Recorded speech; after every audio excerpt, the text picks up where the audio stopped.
welcome to Eden Town Hall 77. I have the pleasure to be here with Tadas, Sebastian, and Zaal, and we have some exciting topics on the agenda. You guys feel free to say hello or jump in with anything on your mind, but otherwise I'll go and share a little presentation to kick us off with the topics on today's agenda. So we're here for Eden Town Hall, an Eden Fractal community event. And we have six topics that were kind of rolled over from our last Eden Town Hall, and we only discussed some of them in just a little bit here and there, or not at all. So the topics on the agenda for today are the Eden Fractal Spring Break, Eden Fractal Community Agreement, Eden Fractal Intent Document, Eden Plus Fractal Consensus Process Improvements, exploring matrix.org, and recognizing prior contributions. There's a snapshot poll with more details about these. At the last week's town hall, we did approve a proposal to start a spring break for Eden Fractal, with the last event being our next week's event, which is March 26th, our last respecting event of the season, of the first half of season 12, and then to return for the first respect game of the second half of the season on May 7th. So we can continue discussing that, as well as there are some things about flexibility and new intent document and stuff that we can get into as well. And we can kind of just have an open discussion about those topics or other things that are related to Eden Fractal's mission and vision. Everyone here knows Eden Fractal's community dedicated to optimizing collective decision making, and EdenFractal.com is where our mission and vision are, and Eden Town Hall is basically supporting Eden Fractal as a collaborative forum for fractal governance and decision making. The Eden Cares YouTube channel, we've published the videos from most recent events, I believe, so you can check them out there and see all of our progress. Encourage people to do so.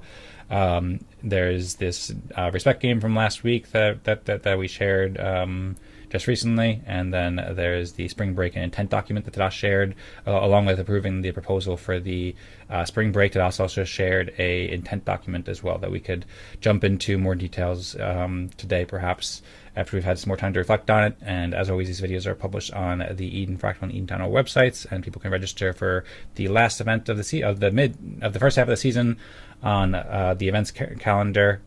Keep in touch at t.me/edenfractal and lumi.com/edencreators. And for today's agenda, like I mentioned, those are the topics that are on the agenda that are on the snapshot poll. We've been playing this SRT game that Tadas has created for choosing topics each week. And there's a snapshot poll that shows, this is the wrong one actually, that shows all of the topics that have been proposed in more detail. These were all proposed in the Eden Fractal Telegram group over the past, about between 7 and 10 days ago.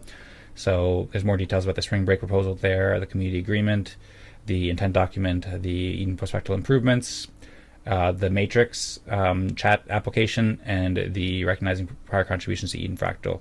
So I think that about does it for the kind of introduction to topics, just to make sure that we're all on the same page. And I think everyone was here at the last meeting when we discussed a lot of this stuff, but I'm not totally sure. Maybe some people were in and out. So Tadas, Sebastian, Zaal, is there anything in particular you'd like to focus on? I know after the meeting we talked about how we could have worded the Eden Fractal Spring Break proposal a little bit differently, and we also had some open questions about how to best proceed. There was the second half of the proposal that we didn't approve about, like a flexibility clause, so we could dive into that. As I mentioned before we started recording, I came up with a bunch of thoughts about this, and I have some interesting ideas that I think relate to kind of all these topics together in a way. I'm very curious to hear what do you guys think. So is there anything that you guys would like to discuss in particular, or anything to start with? I can express my current thoughts regarding Spring Break and any other changes. Right now I'm kind of would be reluctant at this point to pass anything in the last meeting, because I think it's just bad idea in general usually to pass things before breaks. Like, these developers have these memes about deploying to production before weekend. Like how it's a terrible idea. So just for this reason, I think we're kind of slowing down properly, and I think that might be a good idea to Yeah, and regarding, I wouldn't even pass any flexibility clause, just maybe let's have a meeting after the break as scheduled, and if you need more free time, then let's schedule that in that meeting. What do you think about that? Well, first of all, I doubt, from my perspective, I doubt we will need that. So that's another reason I don't want to pass any kind of additional clauses like that. Okay. Thanks for sharing your thoughts. Welcome, Timothy. Thanks for joining and also sharing messages in the chat over the past few days. So to respond to what you were sharing there, Tadas, sounds good, Timothy. So your suggestion would be that we don't schedule any flexibility clause kind of system, or we don't try to implement anything like the event scheduling system that you had proposed before the break. And then if we do decide that we want to have more time for a break to focus on other things, like we were discussing last week, then we would simply just, I suppose, return on May 7th as is approved by the prior proposals, and then we could just say, like, hey, it'd be good to, maybe take the next week off or something like that so that we can have more time. And that's kind of a break in a way. Like, I will definitely return then, but the break can be extended after that one event if needed, and we just come back for that. And then we would, I suppose, just use our normal consensus process like that, basically. Yes, that's the idea. Okay, that's an interesting idea, and I think that sounds pretty good. I see Tadas, or I see Zaal has his hands up, so press over to Zaal. Yeah, I was wondering if we could say, or when you do post about the break and the time in between, that we're still going to be running our Zao Fractals on Mondays, and would love to kind of like have anyone in the community join in at that time, or have a Zao Fractal at a different time, kind of at any point throughout the week, just by messaging in the Discord and asking to organize a time with a minimum of 4 people. So would love to offer that up as an opportunity for anyone to get together and share and learn about what other folks are doing in the ecosystem as well, where anything in the Fractal ecosystem definitely applies to the Zao ecosystem as well. So yeah, just want to put that up as another opportunity to connect. Sounds good. Thank you for the offer, Zaal, and thanks for letting us know. Yeah, everyone's welcome to join the Zao Fractal meetings, which occur every week, I believe, at 6 p.m. EST, and then Zaal and the Zao community also have implemented a system that I believe that's I was talking about there, where people can schedule Zao Fractal events outside of the regular time at 6 p.m. EST. If they have, I suppose the process there is to post a message in the, I think you said it's post a message in the Zao Fractal Discord, or the Zao Discord. And then as long as there's 4 people or more who participate, then they can play a Zao Fractal Respect game at a different time in the week, and they can earn Zao Fractal Respect. So I'm just kind of reflecting that back and mirroring back to make sure that I understand that well, Zaal, but feel free to correct me. And yeah, once again, appreciate your offer, and yeah, encourage people to check out Zao Fractal. There's a lot of really good people there and really cool stuff happening. Yeah, 100%. That's right on the money. And to connect, you can always go to discord.thezao.com to pop in the Discord and just shoot a message in the general, just like you said. And would love to kind of organize a time around folks that either miss the Monday one or have a specific time in mind that works for them that they want to start getting people on. So yeah, thank you. Sounds good. You're very welcome. Thank you. All right. I see Timothy had written that Fractal Fridays are open to all as well. Friday, 11 AM EST each week. It's not a Fractal game. It is a community meeting for discussion of the Fractal Nouns framework. But we, or Timothy and the Fractal Nouns community, would be happy to discuss Eden Fractal during the Fractal Fridays as well.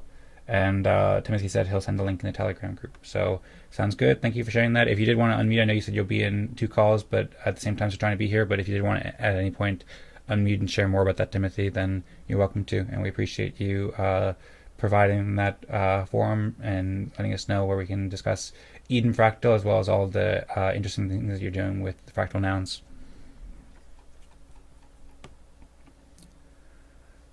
All right. If anybody else has any comments on any of this, then feel free to jump in along the way.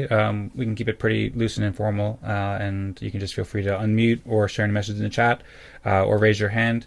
And then with regards to Tadas, your suggestion, I think that's pretty good. I hadn't thought about that. That's like a pretty little simple, elegant idea you got there that I guess works pretty good. So yeah, I think I'm good with that. And I like your joke or reference about not making a big commit or change before the weekend. So it kind of goes along with that. I was thinking that, like, just for context, I did review the Eden Fractal scheduling document, or not document, scheduling system that you suggested in the Codeberg page, in the intent document that you drafted, and I like it. I think it's pretty good. This week I did an analysis of our various consensus processes that we've used for our legislative processes in the past. Like, I was thinking about Eden Plus Fractal improvements. I made a document about that, kind of reflecting on what's working and what can be improved. And I appreciate you bringing up the point how there is kind of that, I suppose, vulnerability in the system in a way that some people can become counselors in Eden Plus Fractal, and then not schedule further meetings. So it's good to have some sort of backup process for that, or some sort of process that kind of governs outside of Eden Plus Fractal's control to schedule events. I also looked into ORPOs, and I think that has some promise for being something we bring back at some point. But I think that your system that you suggested, it's pretty simple and elegant, and it seems like it'd be pretty simple to approve, but at the same time, there's always like little things that might be more complex or more difficult there. So the approach of not approving that before the break might be good, so that we keep it simple and then we can have some time to think it over as well. Yes, I agree. And by the way, that's partly inspired by our conversations, like on previous or few town halls ago, where we said that, like, the judicial process in a way is in how many respect holders come to a meeting. Mm-hmm. Except you attributed that to respect game. I think that's more about the context in which you put respect game. Yeah, so and a bit of a change here is that your respect holder, you measure how many respect holders support a schedule.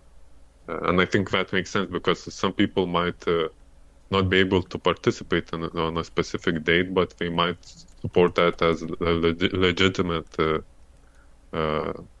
respect game event in case there are some other opposition, for example.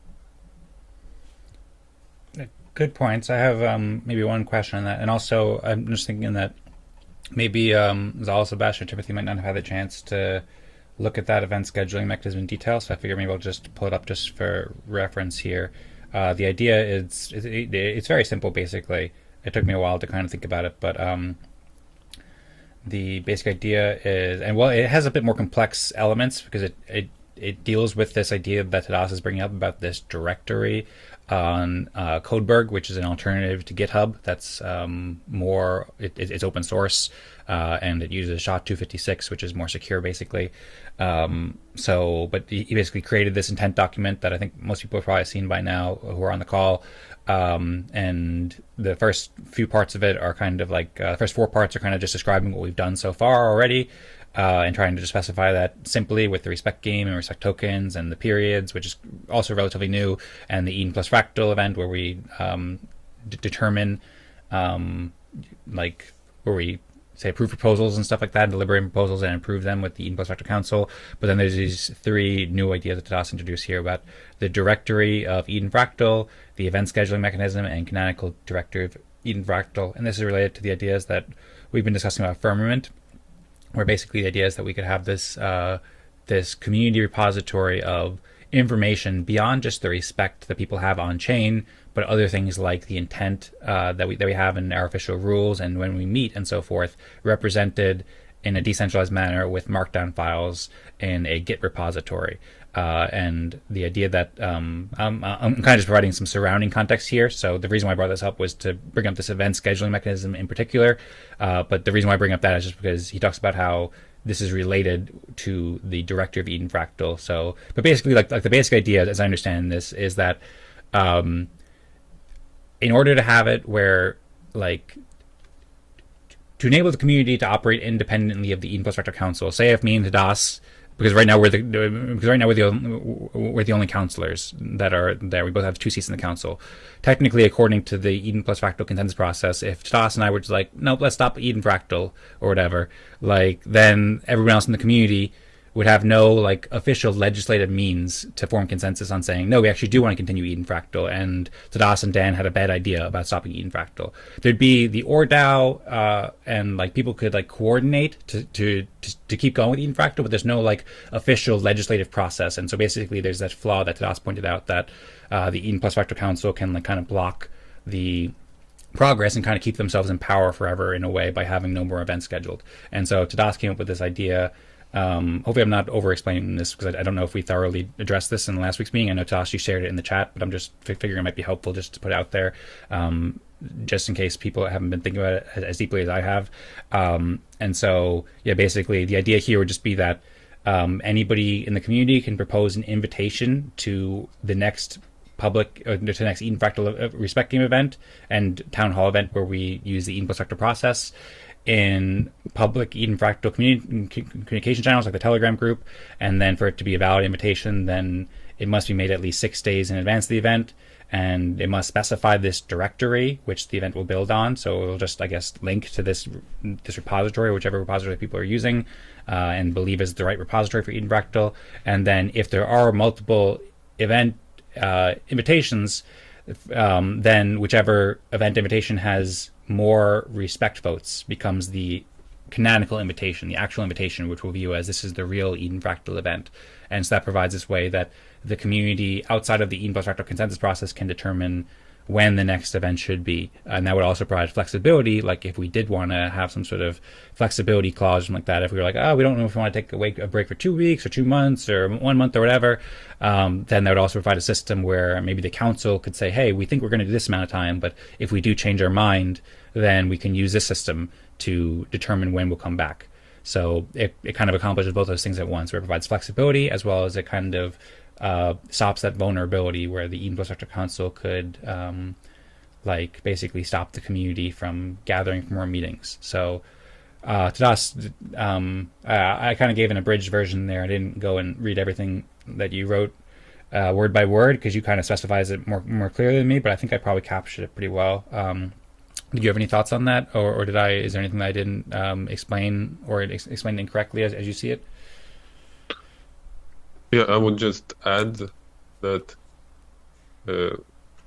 not scheduling additional meetings is just one type of attack vector. Like, counselors could change anything about Eden Fractal, basically, and the way it currently works is that respect game events act as a regulating mechanism for Eden Plus Fractal process. Whereas if delegates pass something that, or if delegates do something that participants do not approve of, in the next respect game event, the people can unelect them, rather elect new delegates and stop electing the old ones. And if Eden Plus Fractal process controls when respect game events happen, you basically lose that kind of counterbalancing force, because Eden Plus Fractal could undo the normal schedule of respect game. Okay, and so you're saying that the Eden Plus Fractal Council could not only just stop the events from occurring on either the regular schedule or not coming back from a break or whatever, if it wanted to, but also during that time when the Eden Plus Fractal Council, technically according to the rules, stays in power because there's no further elections, they could also change anything, basically. They could be like, actually, Eden Fractal is now devoted towards the, like now we have a new mission. It's to do X, Y, and Z, and we don't care what the old mission or anything like that. Or we can change the respect scores or what the respect scores should be. Obviously, they couldn't change the ORDAO account themselves, provided they didn't have enough respect in the ORDAO accounts, but they could basically say whatever they wanted to while they're in power, and they would kind of cut off the ability for the community to, in a sense, they would cut off the ability for a community to say legitimately using the existing consensus processes for legislative matters and for judicial matters in a way, to like give them less respect or to vote new delegates in, so they could be able to change anything in the Eden Fractal community in addition to just not, and that would go along with not coming back to the events basically. Or even if they didn't stop the events from happening, they could still make a lot of changes basically that aren't wanted. But there'd just be no respect game to elect a new delegate or to give them less respect or something like that. Is that what you're saying basically? Yeah. Something. Basically, we need a way to change the delegates apart from that is not dependent on Eden Plus Fractal process. Okay, sounds good. And the thing you said before, I was a little bit curious about too. You said something about how what I mentioned inspired you about how the respect game kind of serves as the judicial function in a way, because people show up with their feet in a way. I think you were referring to that comment I made where people join the event, and that kind of serves as people judging whether the event is like the legitimate event and stuff like that. But you said something about how it's not just that, it's about the context that it's within. And so did you mean more so like that was an inspiration for this system where basically the respect holders vote with their respect, not just the amount of people going to the event, but the amount of respect that people are voting on in relation to when they think the next event should be? Yes. Did you want to elaborate? Okay. Yeah, so through that, people who cannot participate but kind of acknowledge an event as legitimate respect game event can basically support that schedule. Even if we cannot participate. That's useful in case there are maybe multiple competing invitations. Yep. Okay. Well, that makes sense, and I like the way that you're thinking about this. Yeah, and also the current invitation will confirm the results, the outputs of previous event. So that's an additional thing we achieve through this process, which is expressed in the 7th section. Right. I remember you mentioning that last time, how this, and that goes to another discussion that we were having, I think, 2 Eden Town Halls ago, when we were talking about how to like verify the state of Eden Fractal and firmament and so forth. And it seems like one rather clever solution that you came up with here is that the state of Eden Fractal, I believe, is being verified by both old respect holders, like in our case, Epoch 1 holders, and Epoch 2 holders, because I have this written out somewhere else too. I was working with Claude on like an explanation of it, and I can maybe pull up. But basically, the Epoch 2 respect holders are the people who are voting on this event scheduling mechanism, and by attaching a link, I think, specifying the directory of Eden Fractal to which the event will be built upon the current number, they're basically validating and saying this is the correct directory. And then it's also being hashed on chain via ORDAO, because every commit to this repository will also be the hash of it will be committed to the ORDAO account on chain, and then it'll be up to the ORDAO to also approve that as well, to say that they agree basically with this current state. And so that way you have both the Epoch 1 and Epoch 2 respect holders, or for other fractals you'd have the old respect holders and the new respect holders, and they would be verifying the legitimacy and their agreement that this is the correct state of Eden Fractal, and thereby making that more clear that's the canonical version and the real Eden Fractal state. Is that true? Is that what you're saying there? Yes, I think there is, if you go to the index file, there is a recommended workflow. That's recommended implementation. That's how I describe it in notes in particular. At some point, I want to it would be good to express it more properly in some document as a method, as a consensus mechanism, and as a way to verify legitimacy of these Git commits. But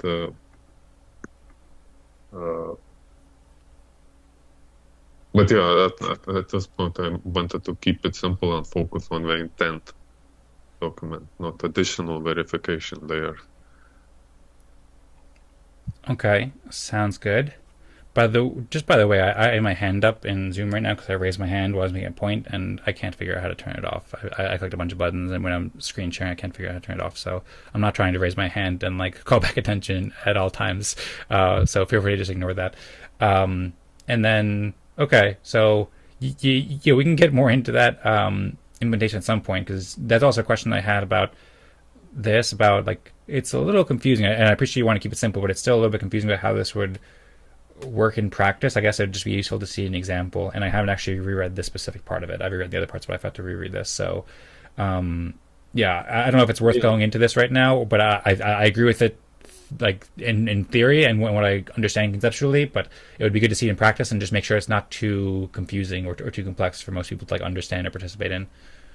Yes, that's why another good argument to not pass this right now. And by the way, in this recommended implementation, and this is a result of a scheduling mechanism, I think the most sensible way to use the current the scheduling mechanism proposed here would be to have Eden Plus Fractal event on one week and respect game on another.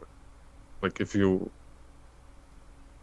just made sense to me that way, in order to utilize both of these mechanisms to confirm commits through ORDAO and through the scheduling mechanism. I could go into more details, but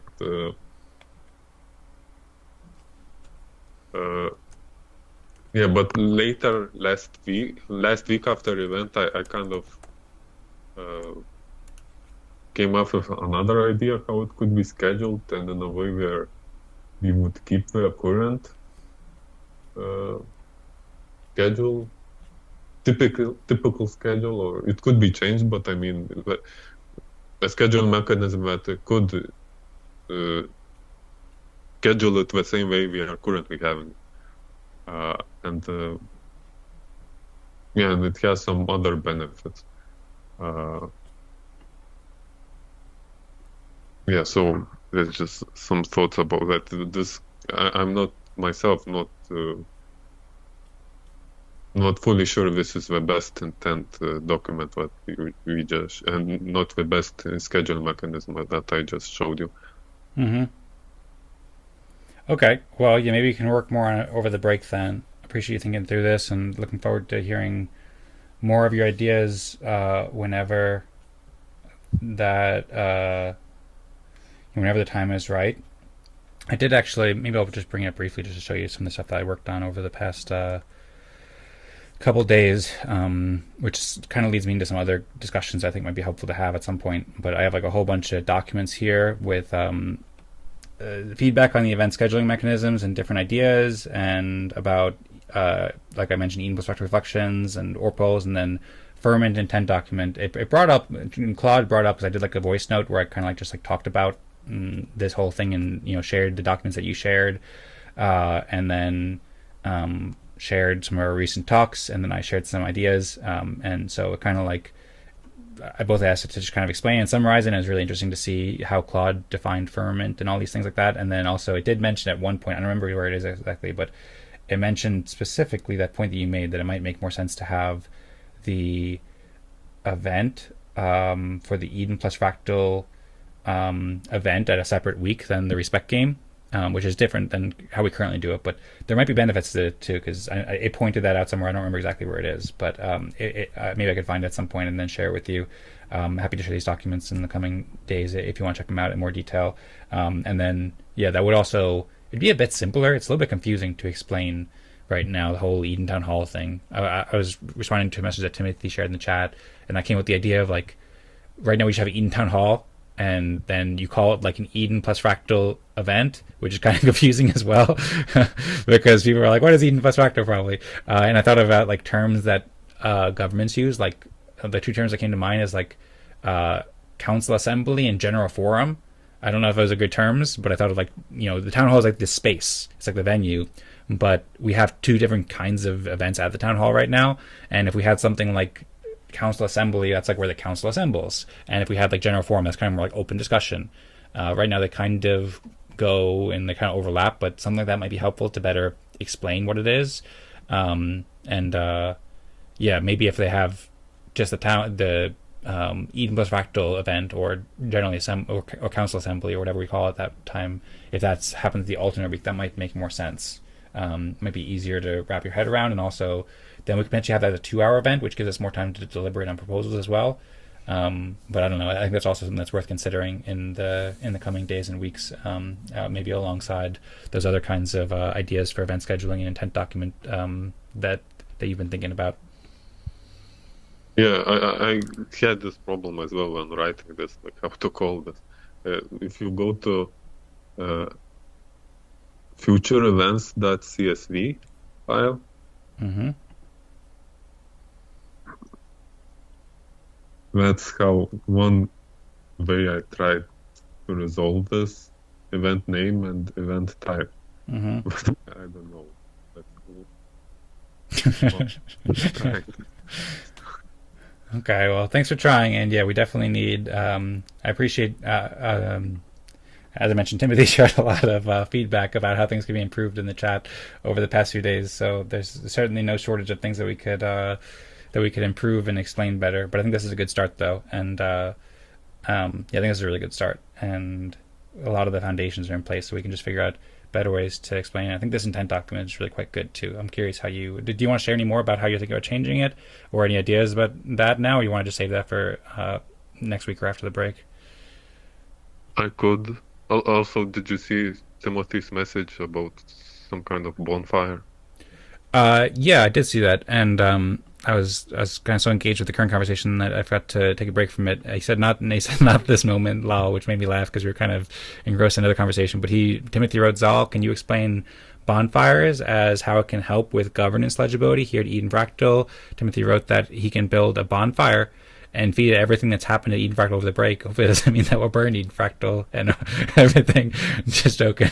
But yeah, I actually checked out that platform too, because I saw that Timothy was using it for what? No, actually, no, I didn't. Timothy wasn't. Maybe Timothy was using it. I think I saw a message that Timothy said he was going to use it, and then I watched a video from ETH Boulder where the creator of it kind of showed how it worked, and it's got like this cool graph system where you can kind of like use AI and have it put everything that the community is discussing into a graph. So yeah, Zaal or Timothy, if you want to share more about that, then that's welcome. You can jump in at any point, like I said before, or raise your hand, or let us know if you want to discuss it later. I don't know. I suppose we probably discussed the intent document thoroughly enough, but we can hang on it for longer, or we can come back to it. And yeah, I haven't heard much from you guys yet, so if you guys do want to unmute and share anything about that, you can. I can also, I think it's at bonfire.ai, if I'm not mistaken. Hopefully, Bonfire AI, yeah. So this is. Yeah, I'm very eager to hear how we can take everything we built and throw it onto. Okay, I can't find my phone. If you want to kick the other one out. Okay, sure. You want me to kick him? Yeah, go for it. Man, we're putting things on fire. We're kicking that Zaal. We're having a rowdy session over here. Okay, I'm gonna remove. It's kind of this crazy that. Okay, there we go. It's just that I could hear myself. It's kind of Okay. crazy that he said that because I was actually in the process of inputting information into our bonfire for Wave Wars. So perfect time to show you guys. Okay. Yeah, Sounds good. I see you just requested screen share. I have up here Bonfires at AI. Your DAO has a memory problem. Your research has a memory problem. Bonfire turns your organization's activity into a revenue generating knowledge asset. A context graph you can feed to AI, use as agent memory, or power your data backend whenever you want. It works with Telegram and OpenClaw and Discord, and that's interesting. And There's 35 active deployments and 15,000 conversations indexed. Built for DAOs and communities and research and conference and teams. Interesting. Yeah, whenever you feel like sharing, Zaal, then I think you can. I don't know if I have to stop sharing for you to share, but I just figured I'd just share the website a little bit to give people a little introduction. This is bonfires.ai, but whenever you want to share, if you want to share, I think that you said you're doing a bonfire for the Zaal right now. Yes, so for actually the Wave Wars, so if you want to stop sharing, I think I am Okay. already sharing. Oh, okay. Uh, I stopped so sharing, but I don't see what you're sharing now, and now I can finally lower my hand too. Whew. Zal, you want to share? Try yeah, again. now can you see? Yeah. Okay, so this is our Wave Wars bonfire.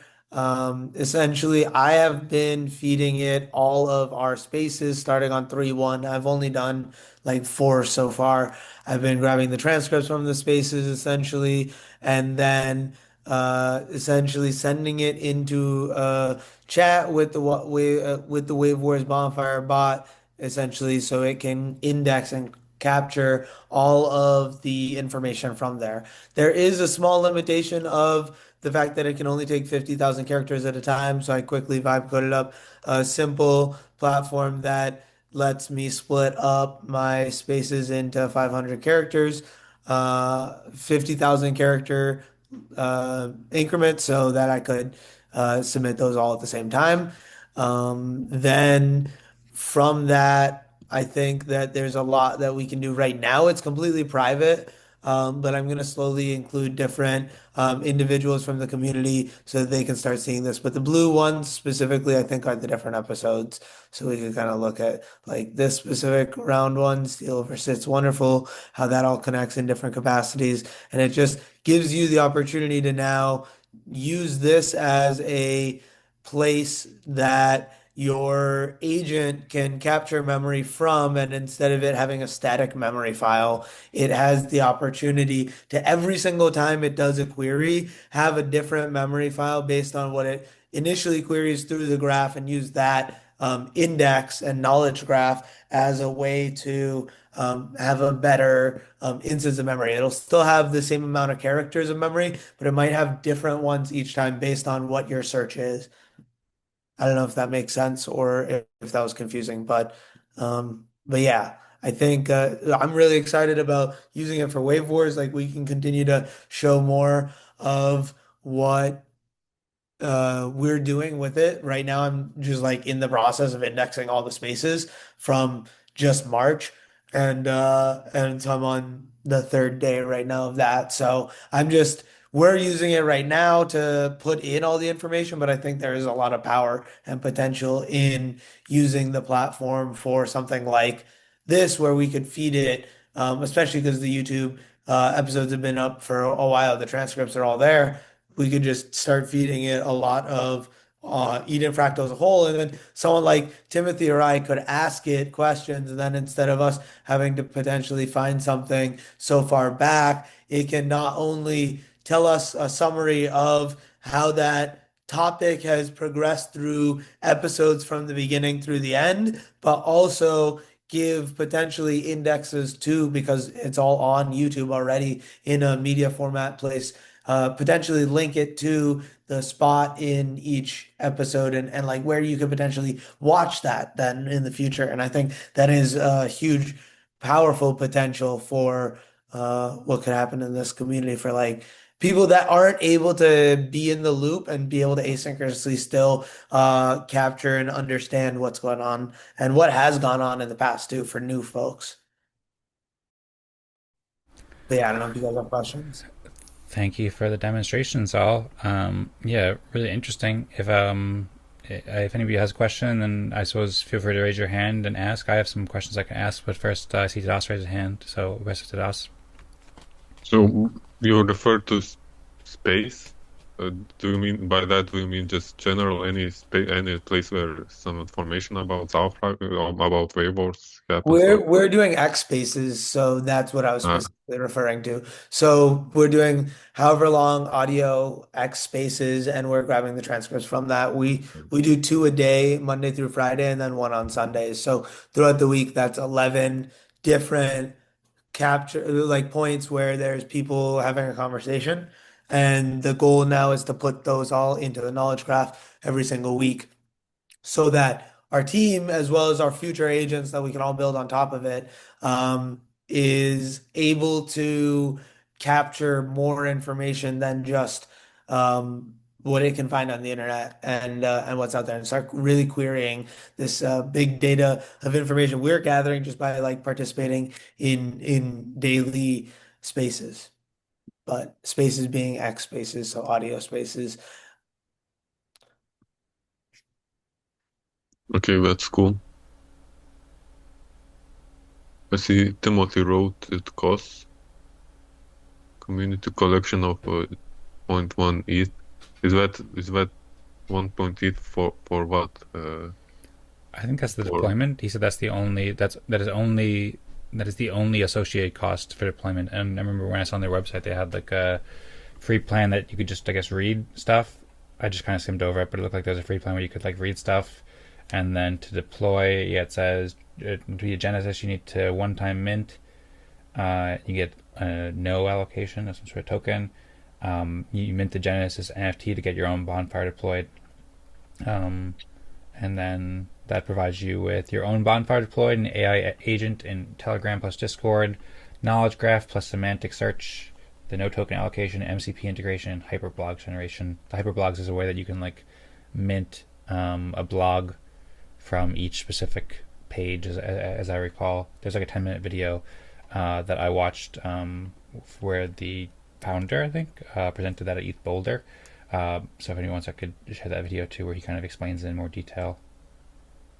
Yeah, it's really cool. I played around with it a little bit and really enjoyed the potential of what it could bring. It was really fun as a participant in an active like conference to have this as a part of it where everyone can talk to this Telegram agent and have conversations with it and add this group of information. So if like we had a fractal like powwow weekend where like there's one weekend we picked where we did like a bunch of different talks and like workshops throughout a weekend where people were having different conversations. Some of those could all be put into this knowledge graph for that weekend, and that'd be a great way where people who aren't able to potentially participate in every single thing that happens, but a whole bunch of good conversation and things happen throughout the space, you can kind of ask and still have that like ever changing knowledge graph of like what happened and like information.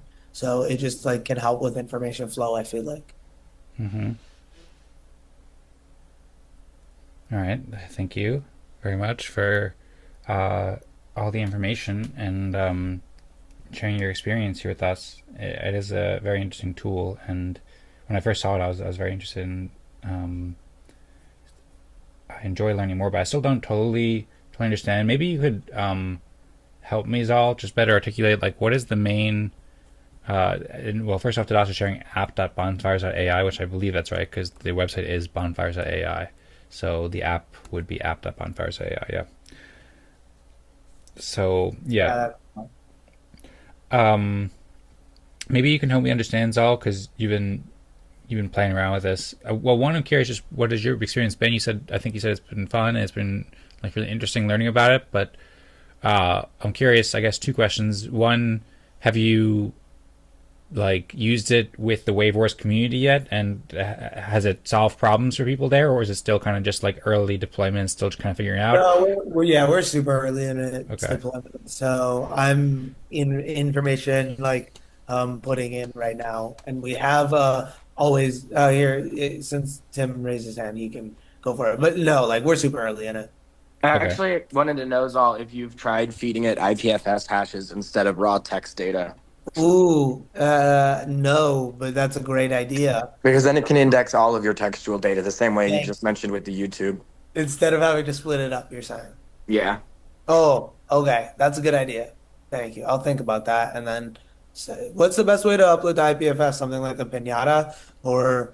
Pinata is going to be your easiest way for sure. Okay, cool. You can also just get like IPFS desktop and upload it to your local, like you can upload it to your IPFS on your computer, but then it's going to take a long time to like discover it. So I would just go with Pinata. Okay, and then with Pinata, you're recommending a .txt file or a different type of file? I'd say Or I MD, guess you're man. sending it with .md nowadays. Yeah. Yeah, everything should be MD. That's what the Okay. AI reads. Okay, cool. No, thank you. I appreciate that. That's a great suggestion, actually. So And then yeah. on performance, Dan, I have spoken to a number of like environmental researchers, whether it's like biology and coral. I've heard people talking about feeding it like 50 to 70,000 research papers and being able to productively use it for periods of over 6 months. Mm-hmm. Um, so I think it's definitely like, from my experience with it at ETH Denver, you definitely have to talk to it for a while so that it can build the semantic associations. At first, it doesn't really understand what's important and what's not. But that problem is not as present when you have an abundance of data. Like at ETH Boulder, we had to talk to it for quite a while to get it to understand what was correct and what wasn't, because it really didn't have a whole lot of information. But whenever you get to a point where you fed it like 4 years of Eden Fractal data, I think that it'll be pretty useful out of the gate. But then it just gets more useful the more you talk to it. Okay, very interesting. Thank you for sharing that, Timothy, and Zal as well. Okay, so I have a lot of questions about this. One of my questions that might be a good place to start is just, well, I have questions about like if it can also use links, like not just IPFS links, but just regular links, and then is it? Maybe I'll just list a bunch of questions off the top of my head, just so I can get them out there, and then we can see if we want to revisit them, or at least we'll have them in the transcript. I'm curious if it can work with all formats, like links like that are in IPFS. I'm curious if there's some sort of data constraint with 4 years of videos. I'm curious if if this is an alternative to deploying your own agent, because I've also been thinking of deploying a community agent for Eden Fractal, and I'm wondering if this is like an alternative way to do it. I'm curious what that kind of like, I guess, security profile, or like how that works. Can you do it alongside your agent? I'm curious about, maybe the first place to start though is, I still don't understand exactly what the problem that it solves is, and Tadas shared saying this is a good intro what the problem it solves. Like, my understanding is, well, there's kind of two different understandings. One is that it makes it more accessible for people, and then it seems like the second part is that it makes it more accessible for the AI, the AI agent. But like, it seems like maybe the primary focus is just to help humans, help people to better understand Eden Fractal. I really like, for example, the use case that Zaal mentioned, how if we have timestamps and transcripts with timestamps uploaded to there, then people can easily, ask a question and not only have an answer to that, but also find a link to a video where that was discussed. That would be a great feature. And then that same kind of thing could also work in other contexts, and this is something that would be really useful. Some of the stuff you pointed out, Timothy, in the chat about how we can make Eden Fractal's governance process more legible and accessible and so forth. Those are all big priorities to help people better understand fractal decision-making processes and ultimately achieve our mission. But yeah, it is easier said than done than to take all the information that's currently kind of buried in the videos and make it accessible for people. But AI agents can play a really big role, and potentially Bonfire AI could help facilitate a lot of that with what they built.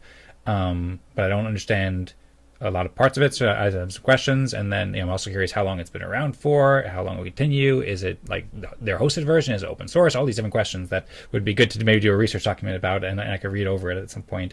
But then one specific question is like, what is the primary value proposition? Is the primary value proposition to help a community or research be more legible and accessible and interactive for participants? Because Zaal also mentioned something too, that like it helps the AI remember things better, because the AI itself, whether maybe it's an OpenClaw agent or something else, would like go and use this repository to give you better answers. So I'm curious if it's just really about surfacing better information for humans, or it's also about providing a better kind of a data structure. Like I've done some research into RAG, which is, I believe, retrieval augmented generation database, something like that, and there's also vector databases for having like AIs to improve information. So I'm wondering if it serves that to like really help improve the agent's memory, or it's mostly just providing the information so the agent can provide information for the humans. I suppose that's one of my questions, but maybe that's kind of a rant there. Maybe Tadas, you can speak of what you learned from the introduction page that you shared. I can pull it up on screen, or I think I saw it was Timothy's hand raised. Yeah, so Timothy shared a message in the chat, and I see that you raised your hand. So I'll pass it over to Timothy now, and maybe you can read your thing you wrote out loud as well as explain anything else you want. Yeah, I just copied and pasted a piece from the link that Tadas had sent, but it is meant to be used with your agent. So when you start building out your agent, first you have just basic skill file memory storage, right? And then you build like a Postgres semantically embedded database. And then you end up at a point where you end up managing your own knowledge graph, essentially, whether it's an MCP system or a semantic database. And this essentially manages its own context window for you, right? So you can't shove more context into a model than its limit. But you can draw a box around a specific section of the knowledge graph that fits in the context window. And because the knowledge graph is constantly reforming itself and reestablishing new semantic associations, what's inside of that box that will always have at least the node that leads to your answer, right? So the knowledge graph will manage the context window for your agent. And if the answer to your question isn't in that top level box, it will redraw the box at a different part of the knowledge graph, and it knows where to go because of those semantic associations. Mm-hmm. So definitely use it with your agent. I see that Zaal is using it with the Telegram bot, but if you have a Cloud agent already set up, that's how you want to use it. Yeah, we have a clipping agent and stuff that we're going to eventually connect to it. But like Tim said, the data, putting it in and getting it to a point where it just has such a rich data context makes for the actual execution to be much better. So I'm in that data inputting stage still, and I'm doing that manually. But like Timothy said, doing it on something like IPFS could really help, and some of these other things. So yeah. Definitely, you could put as many inputs and as many outputs on it as you want. So if you wanted a couple of agents putting in inputs that are your own Claude bots, you can. You can also have specific Claude bots taking from the knowledge graph and outputting from it and different information. Maybe every single day you have a newsletter going out as a recap of everything that happened over the last day. So you can kind of do what you want with it, but it's kind of this in between media space of all of these nodes of information. All right. Thank you very much. I appreciate you guys both enlightening me and us here at Eden Fractal. Welcome back, Sebastian. And yeah, also, so Timothy said a lot of great stuff, but he didn't actually say specifically what he wrote what he copied and pasted from that article, which is when someone joins or someone asks, why do we do X? The answer requires archaeology across platforms or asking whoever was there. Bonfire makes that easy as 1, 2, 3. So that's kind of another kind of way to look at it, or a pretty succinct way to explain the benefits. It's a knowledge coordination platform. It transforms group conversations into AI accessible knowledge graphs, giving communities a shared memory that grows smarter over time. So yeah, that all sounds great. I suppose, I'm curious, Zaal or Timothy, if there's anything else you want to share, or if anybody has any more questions. I see Zaal's got to run. Thanks for being here with us, Zaal. Feel free to unmute and say goodbye, or any last thoughts if you want.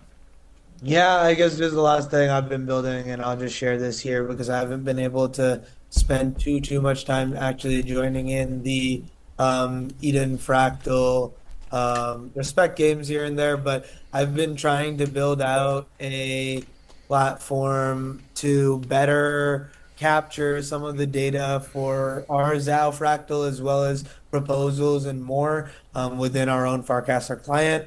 So I'm kind of building that out and working on that. And I'm just going to share the GitHub here if anyone's interested in taking a peek at it.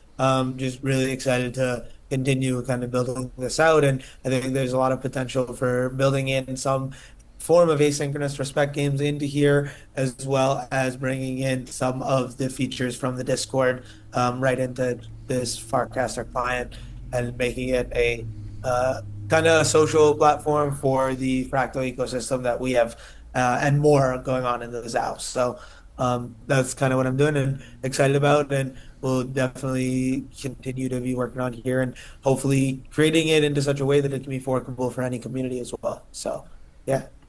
Sounds great. Thanks, all. Well, yeah, there's certainly things that I'm curious about that as well too. But I need to gotta go in a minute. Maybe we can talk more about that in the future, and I look forward to hearing your updates and exploring the GitHub.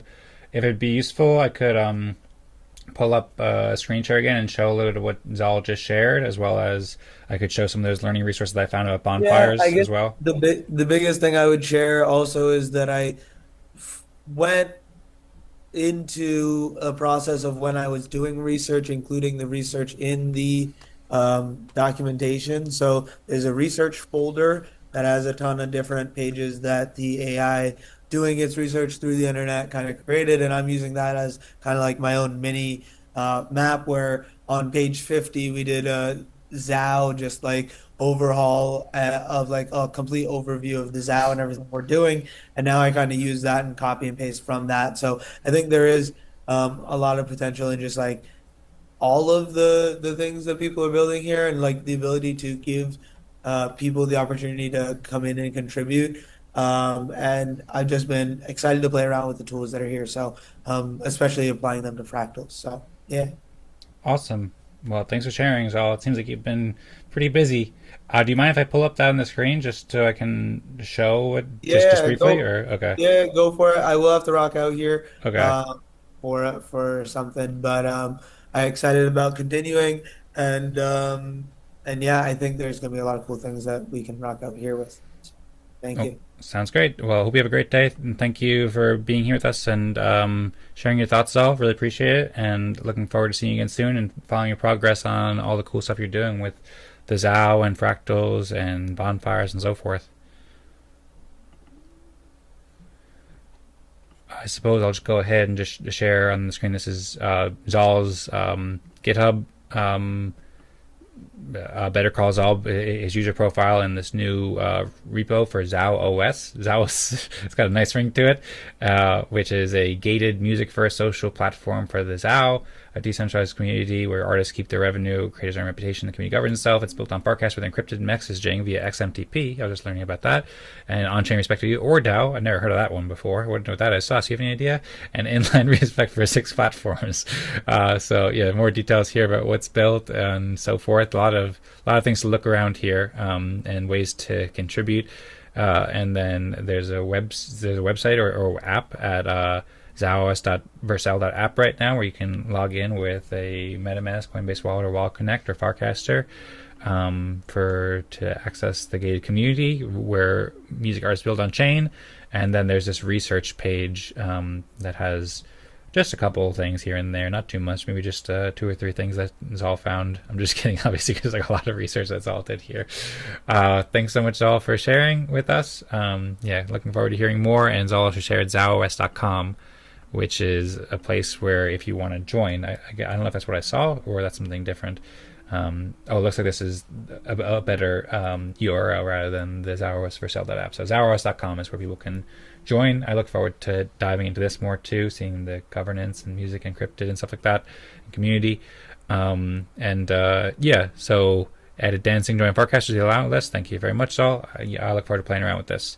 Also, I have these tabs open, but Bonfire, this is the link that Tadas shared about the introduction that kind of explains the problem and the solution and how it works in a small way. So I'll read over that. And then this is the video on YouTube. If you just search Bonfire's AI Builder, this was from a month ago with, I believe, the founder, Joshua. And there was one, I don't know, that was something else. I was getting Bonfires confused with Blank Space, because I think that the founder of Blank Space stopped building it. So I think that this is still being developed on Bonfires AI, but that's another question I have, if it's being actively developed. So Blank Space is Willy Wonka, and anyone can create their own. I'm sure Timothy can share more about this, but anyone can create their own Blank Space. We have our own for the Zaal. There's a lot of fun things you can do with it. It's very customizable, and you can do it with the ERC20 token, or I believe ERC 1155s and 721s. I'm not too sure. I need to dive more into it, but there is a place somewhere that you can sign up for the Blank Space in like under 5 minutes.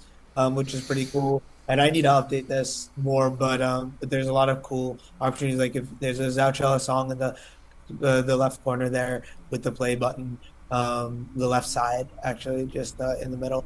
But yeah, no, I think that is recently been pushed out though. So like, there's definitely an active presence by Willy Wonka pushing for more communities to try out the blank space, because you basically customize it. Mm-hmm. Okay, So, well, thanks for sharing. That's about that blank space, or blank dot space. And yeah, I had learned about blank space from Timothy's initiative, which I think it's called IKYK dot blank. Oh no, I think I mixed a letter there. If you know, you know, IYK. So this is the one that Timothy had set up recently and shared some messages in the chat. And this is something that coming out of the Nouns Builder ecosystem by Willy Wonka .eth, I believe. And well, so if you know, you know, IYK.YK is an initiative that Timothy's started recently that has some fractal governance involved to help empower journalists and create and foster better journalism. At some point, Timothy, you can, if you want to unmute and share anything about this, then you're welcome to as well. I appreciate you sharing some updates there. Guys, well, sorry, what you're seeing, guys, is a bunch of iframes that are looking at different things. So that middle one is my GitHub pages for IYKYK. And then these on the left and right, they are RSS feeds. It's like this is so if you were me logged in, you'd see a customize button up in the top. And then everything about changing this is drag and drop. If you log in, you'll get your own user profile page, and that's fully customizable in the same way. And then if you switch tabs up there at the top and click over to social, you can bring in feeds from any social. You can bring in Farcaster feeds, channels filtered by keyword. They also have a privately hosted chat server. Are you ready? Yeah. Okay. They have a privately hosted chat server that they allow you to run token gated chats. ERC 1155 is probably not enabled, but Willy would be able to enable that really easily. And then I've also gone ahead and embedded, I think, a Nouns Builder DAO on the next page. But essentially, you can bring in all of your very many different presences on different web apps into one. And then you can give your community members like customize.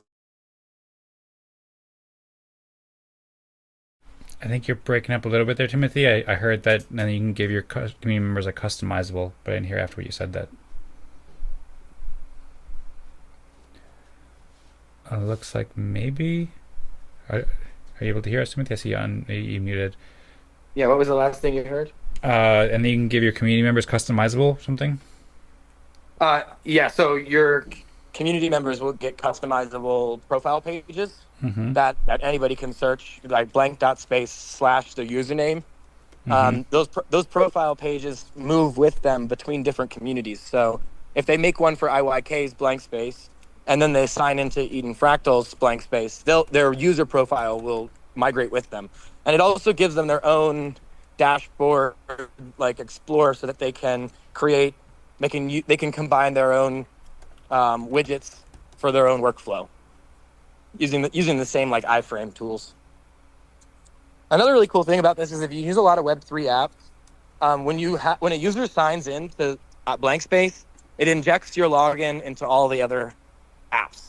So you don't need to go and log into 5 apps to use them all. Once you log into blank space, you're logged into everything that's on there. All right, and very interesting. Thank you for sharing with us, Timothy.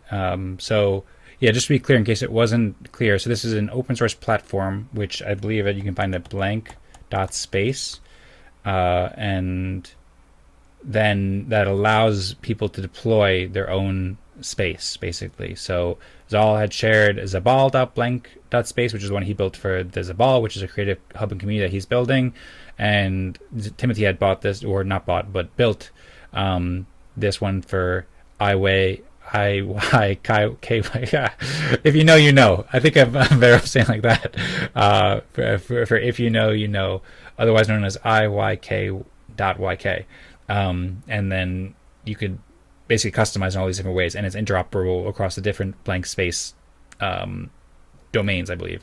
There's also a video that I saw about that one, which people can find more details about this. If you go search YouTube for blank space nouns builder, then Willy Wonka, the creator of it, gives a demo of how this app works. And there's also several other noun spaces, like there's one for Nouns Builder, I believe, and some other ones there that are interesting. And I believe that he actually joined Venice AI recently, and so he open sources, but now it's like a community contribution type thing. It's not as actively developed, but I don't know exactly. But yeah, really interesting software. It also reminds me a little bit of the Unicorn. I was trying to remember what it was called, My Unicorn Wallet, I think, which was developed by Giveth, which had a similar kind of thing where communities could like customize their own kind of page. I'd have to search for that to find out, but it was basically this kind of almost like an alternative to Mighty Network or something like that, or like Circle or those kinds of apps where you can have like basically you can customize and have all your different web apps in one place. And I think that had a paid service, and it maybe wasn't as flexible as this blank space. But that's something that would also be useful for Eden Fractal to have something like this. One of the points of feedback that Timothy mentioned in the chat was that it can be confusing having, one, there's just a lot of documentation that needs to be improved for Eden Fractal to better reflect what we're currently doing now. But then also like, yeah, right now there's no like single Eden Fractal app. There's the Eden Fractal website, and there's several different apps that we use. So it'd be nice to have one place that has all those things together. For example, for Eden Fractal, and for other Fractal communities too, they can use these kinds of open source software, and then they could deploy it, and potentially we could make it easy for people to deploy something like this, where they can have their own space that they can start up, and then be able to have one place where all their community members can go to. Timothy just shared this NARS, GNARS blank space, which is a nounish DAO in the nouns ecosystem that focuses on extreme sports and creators and creativity related to like cool adventurous stuff.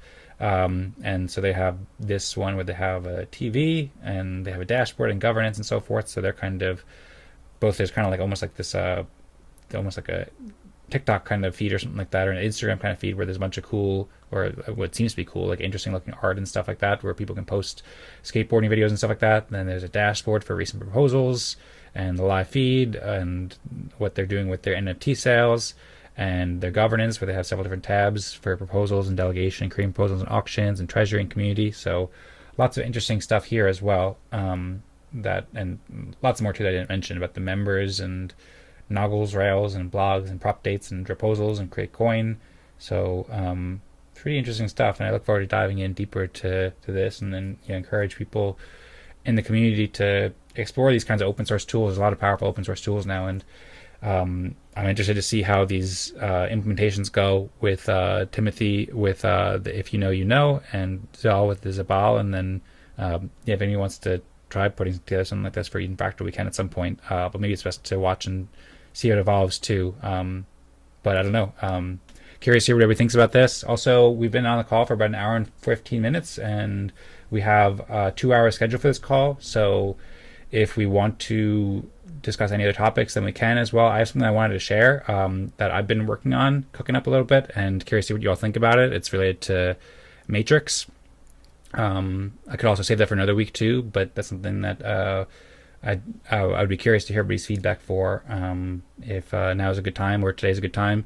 But also, if we want to return, if Timothy, you want to share anything more about this blank space initiative, or also there was these other videos that I saw too, like this was the bonfires one. I don't know if I showed this, and yeah, there's a whole bunch of other links here I could share, but anybody can feel free to share links to these kinds of tools and systems and so forth in the Eden Fractal Telegram chat throughout the week, and that's always welcome for people to share these kinds of open source innovations that people can benefit from, or even if it's not fully open source, but it's just things like bonfires that could potentially provide a really helpful tool that's helpful for us to learn from and potentially implement or build our own thing.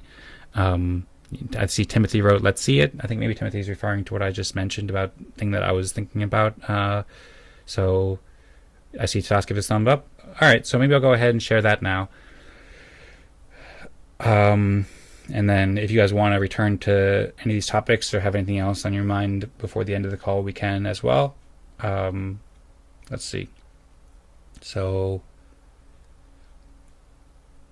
I don't know where to start exactly. I think I had a link before. Let me just try to find a link over here, because I created an Eden Fractal matrix group over the week, and I was just testing it out. And then I was trying to figure out how we can improve our processes for spec-driven development. So here's where it is.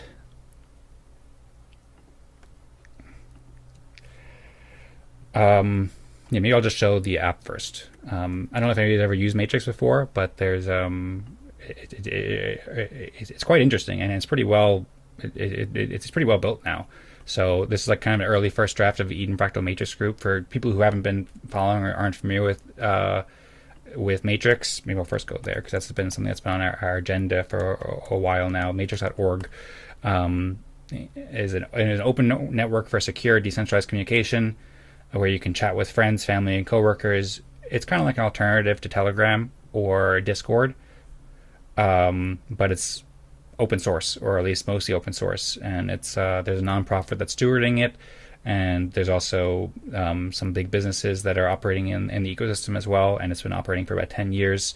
More details can be found here. When we discussed this briefly, I made a topic post about this the past few weeks, and they're also using like some sort of spec-driven development as well. And it's a federated system, which means that people can host their own, like, basically communities could host, or community members could host their own servers for it. And yeah, so there were some chats. So I shared some response when I first shared this maybe a month ago or so in the chat, and shared some interesting points about it. And I've just kind of been playing around with it and learning about it. And over the past few days ago, I created this Eden Fractal element or space on Matrix. Element is like the main client or app that people use to interact with Matrix. That's why it's called Element, app.element.io there. I'm happy to share a link to this if you want, but there's not much going on here other than just me testing. And so you can see I created a general group. They created a random group. There's one for the intent document, one for the constitution document, and one for what I did for OR polls analysis, which was like this idea for a different consensus process that Tadas and I were exploring about 2 years ago, back when Optimism Fractal first started, and we've been revisiting occasionally since then.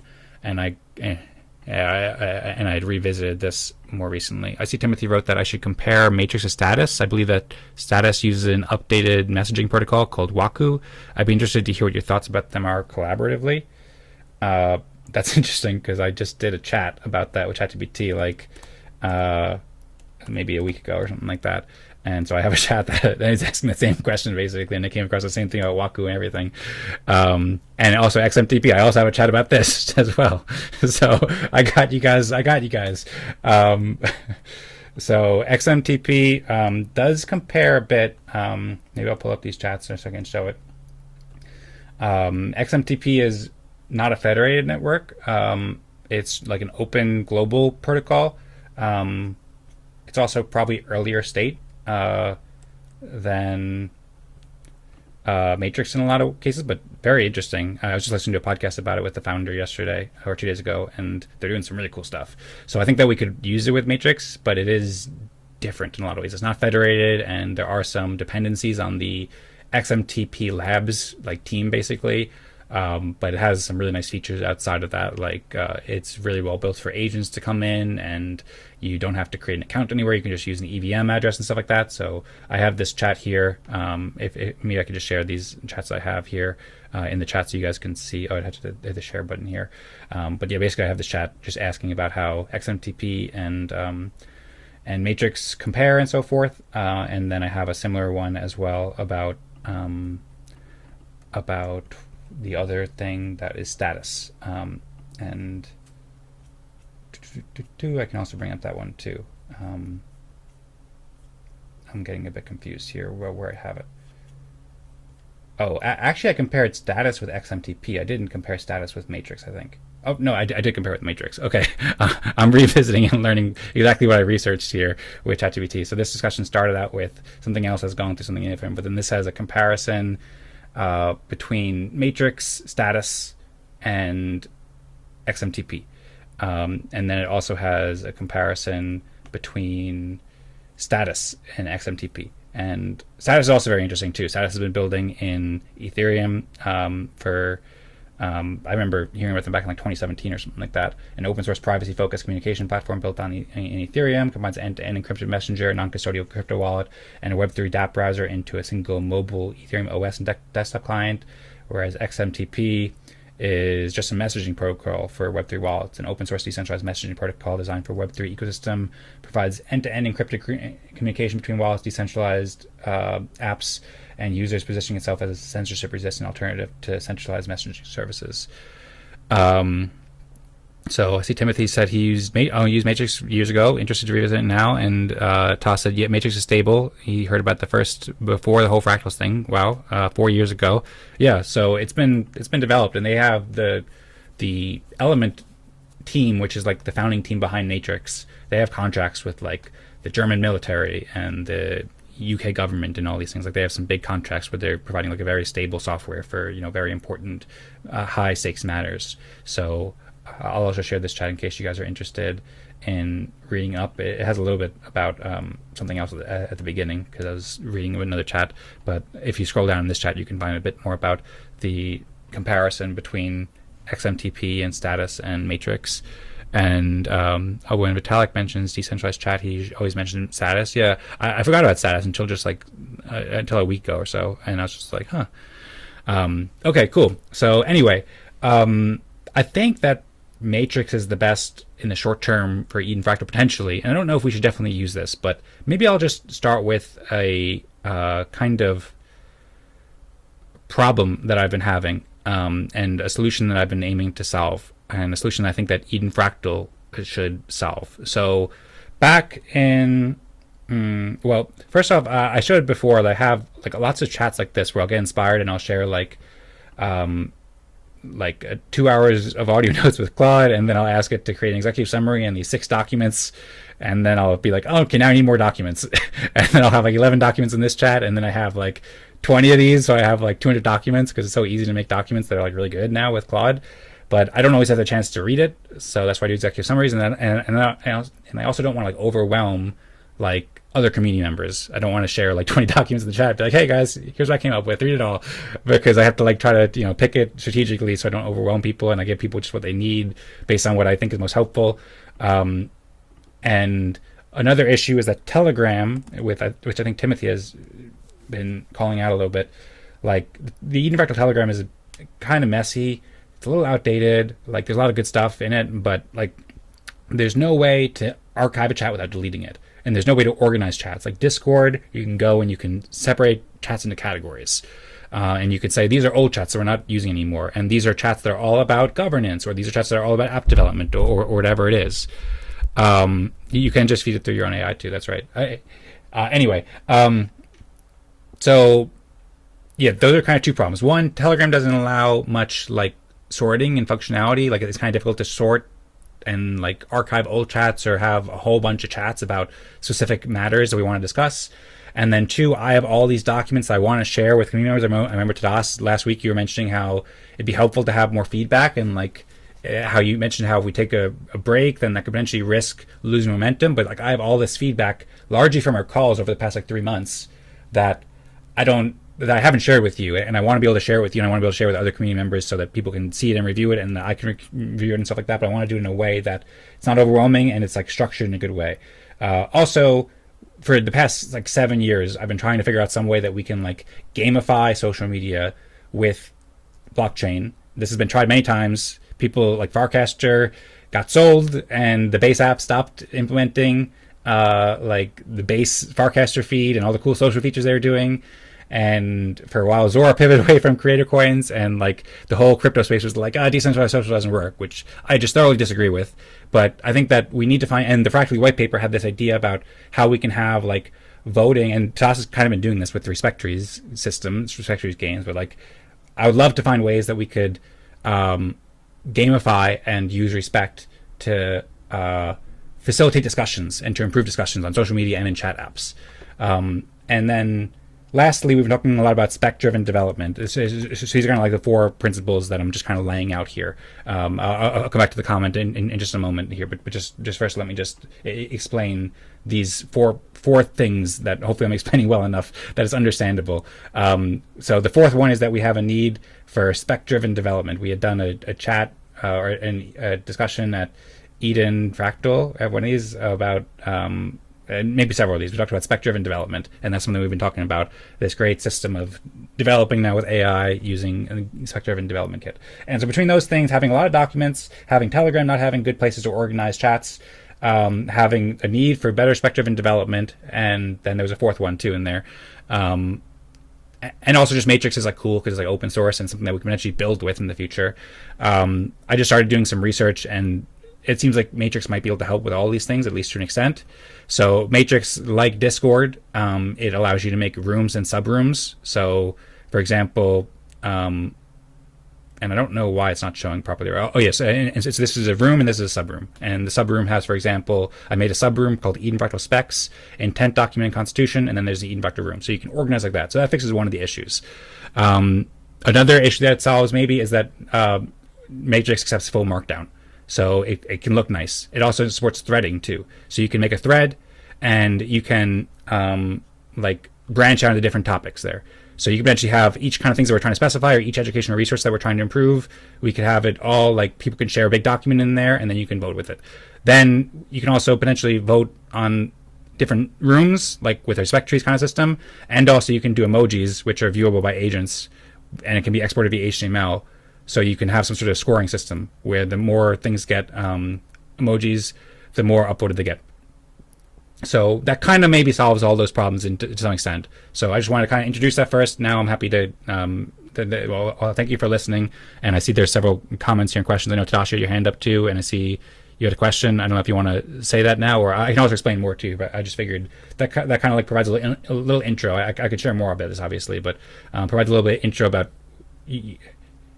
but what I'm thinking and how Matrix can potentially solve this. So I'm curious to hear your guys' thoughts about this. Happy to go into more detail or stop and see your guys' questions now. Timothy, I sent the docs, I think, already. Send all the docs. I don't know if I want to send all the docs. I think that'd be overwhelming. I haven't had a chance to read most of them yet. But I think this could be a way, though, because then this could be a way like another thing that I'm thinking about doing is Notion. I thought about using HackMD for this too, but HackMD has a lot of issues with commenting and exporting comments, and Tadas and I have been using that, and it's good in a lot of ways, but it doesn't, I think, exactly solve what we want right now. And Notion is kind of like the second best thing, which works well now, and that's the easier thing than using Matrix. So I could just do a Notion and make like a database of all these different documents and then have it where people can comment on there, but typically people don't comment that much on Notion documents, and it does get messy sometimes, and there's like having a chat interface can be nice because that's kind of like pretty engaging. And also Matrix also allows like this emojis thing, which I think could be pretty cool too. And it's also open source, and we can build with it too. So those are some interesting aspects about there. So I'll share the docs over time, but I'm just figuring out the best way to do it, and figure this might be a good thing. And then Tadas said, what's the problem with archiving chats in Telegram? He's been archiving SRT topics for cumulative reports. I'm curious what you mean by that, Tadas. Like, maybe I'm just wrong, but as far as I've researched this in the past, whenever I've like my specific thing that I want is to be able to take, for example, an old chat. Like we have a chat called Anniversary Celebrations that we haven't posted in since August 2023. And we could just like put that into like a folder and be like, this isn't an active chat right now. I'm apprehensive to, like Timothy mentioned, how we could have more structured conversation in the Telegram group, which would be nice, but like we have kind of a sprawling chat already. We have, I think, 5, 10, like 15 different topics, and 5 of them haven't been posted since 2023, and they're not always like, they're kind of just formed organically, where just people created topics and we're like, okay, let's go with it. But it's not like any sort of like thinking about like how should these topics be structured, and I see a need that like it'd be useful to create more topics. Like for example, the intent document, like we could have a topic just for the intent document, or a topic just for firmament, or a topic just for this or that, or like maybe educational resources that Timothy's looking for. We can have a topic just for that. And then we can organize them into larger topics, which is possible with like this kind of system here, where you can have like for example, I can go and create a new subroom or something like that, and I can, or a new space, I would create a space and I could call it like Eden Fractal Archive or something like that, and then I can pin it under here. So that's kind of what I meant by that. Yeah, by archiving, I actually meant exporting. Yeah, so you can export in Telegram, and that works pretty well. But yeah, but as far as still like having it accessible by the community without deleting from the Telegram, because I can export it so it's on my own like personal hard drive, or we could put it on GitHub. But it's also nice for people to be able to see the history and see, oh, those were some nice chats from 2023 and learn from it, without having to delete those from Telegram. But also not have them like kind of take up screen space and allow people to create a lot more topics without having it become overwhelming and unwieldy. Yeah. So wait, were the three problems we're trying to solve? The amount of documents you will generate, you would solve that by putting them in proper rooms, and then proper topics, and then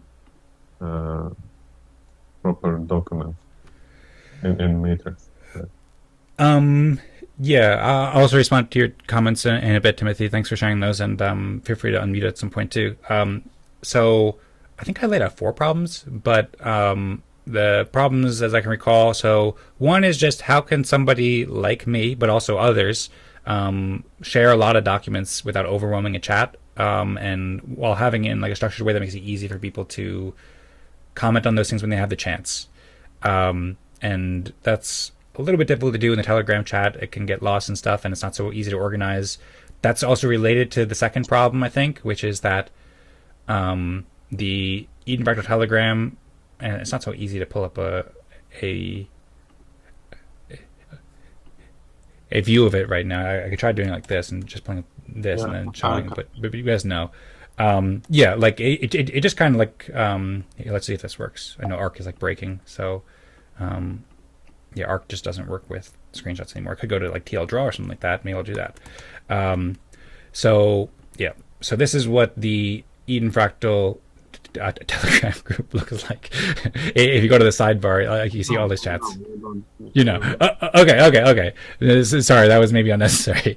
It just seemed like it might help illustrate it, but I don't know. Apparently you've been to the Eden Fractal Telegram group, so I guess I was wrong about that. But yeah, basically just all these chats. So first problem is that it's not easy to share a lot of documents, or like I don't know how to do it.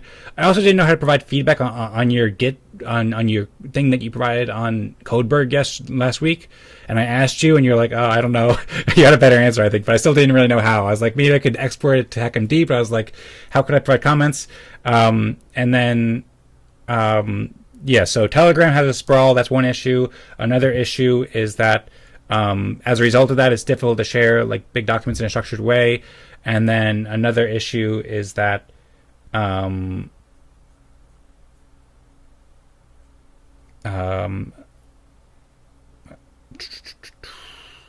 we need to do spec-driven development, and I think we need to improve our asynchronous mechanisms for spec-driven developments. We're going to go on a break, and you mentioned how you wanted to maintain the momentum, which I agree with, and you mentioned that you still wanted more feedback, and I have lots of feedback for you in these documents, for example. So I think we need better mechanisms, better tools for doing spec-driven development, and the tools that we have are rather insufficient, or at least they're lacking.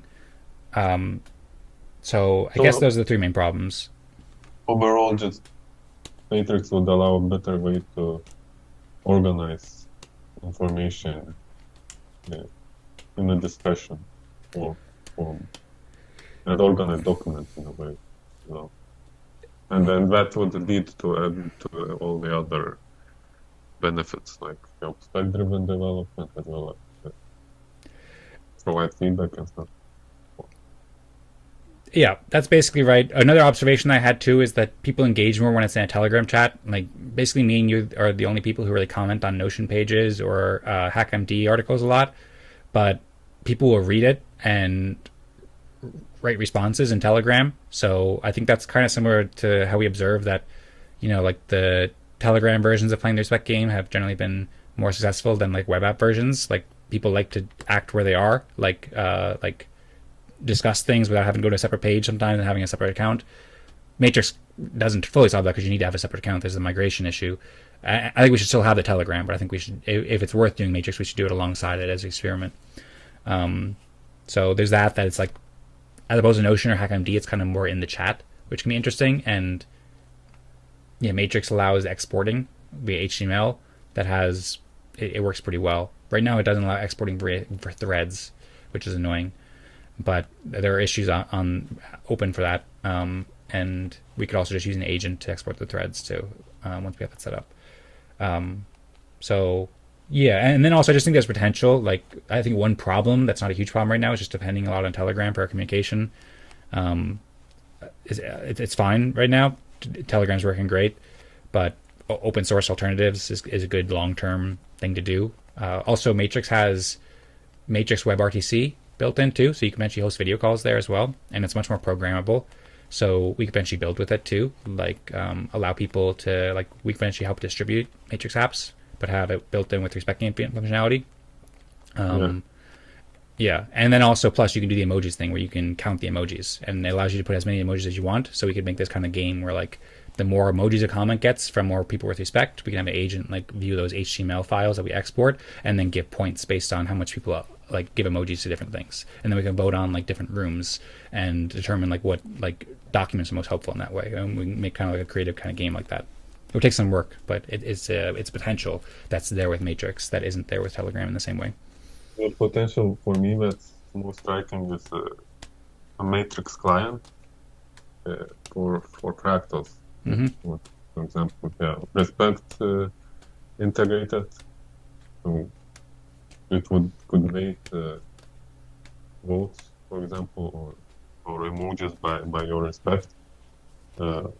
Also, like you said, if it has integrated video call functionality, maybe integrate with respect game tool, Fractal. Yep. And we don't have to start using Matrix. We don't have to build this client. We can just start and maybe later build a custom client with all of these features. And then another problem you didn't mention about Telegram is the spam issue.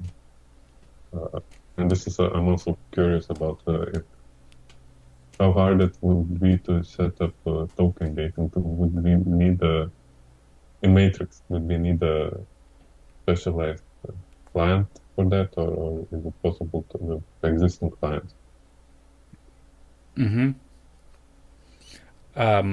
Yeah, well, good points. There's several existing clients, and the Matrix home server is kind of like a place where we can just get started, and we can always move off to our separate client or separate home server in the future too.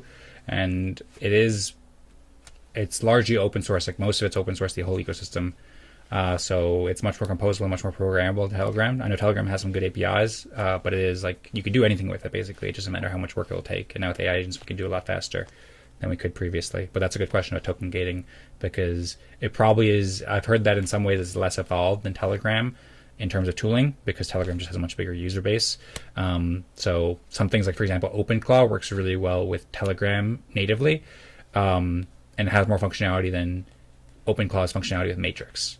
So, but there is functionality with Matrix and OpenClaw that can work very well, and ultimately it has more potential because it's more programmable, but it's just not as evolved yet and more mature. So, but I think it's worth testing at some point and like just seeing what works and what doesn't, and maybe playing around with it as a community.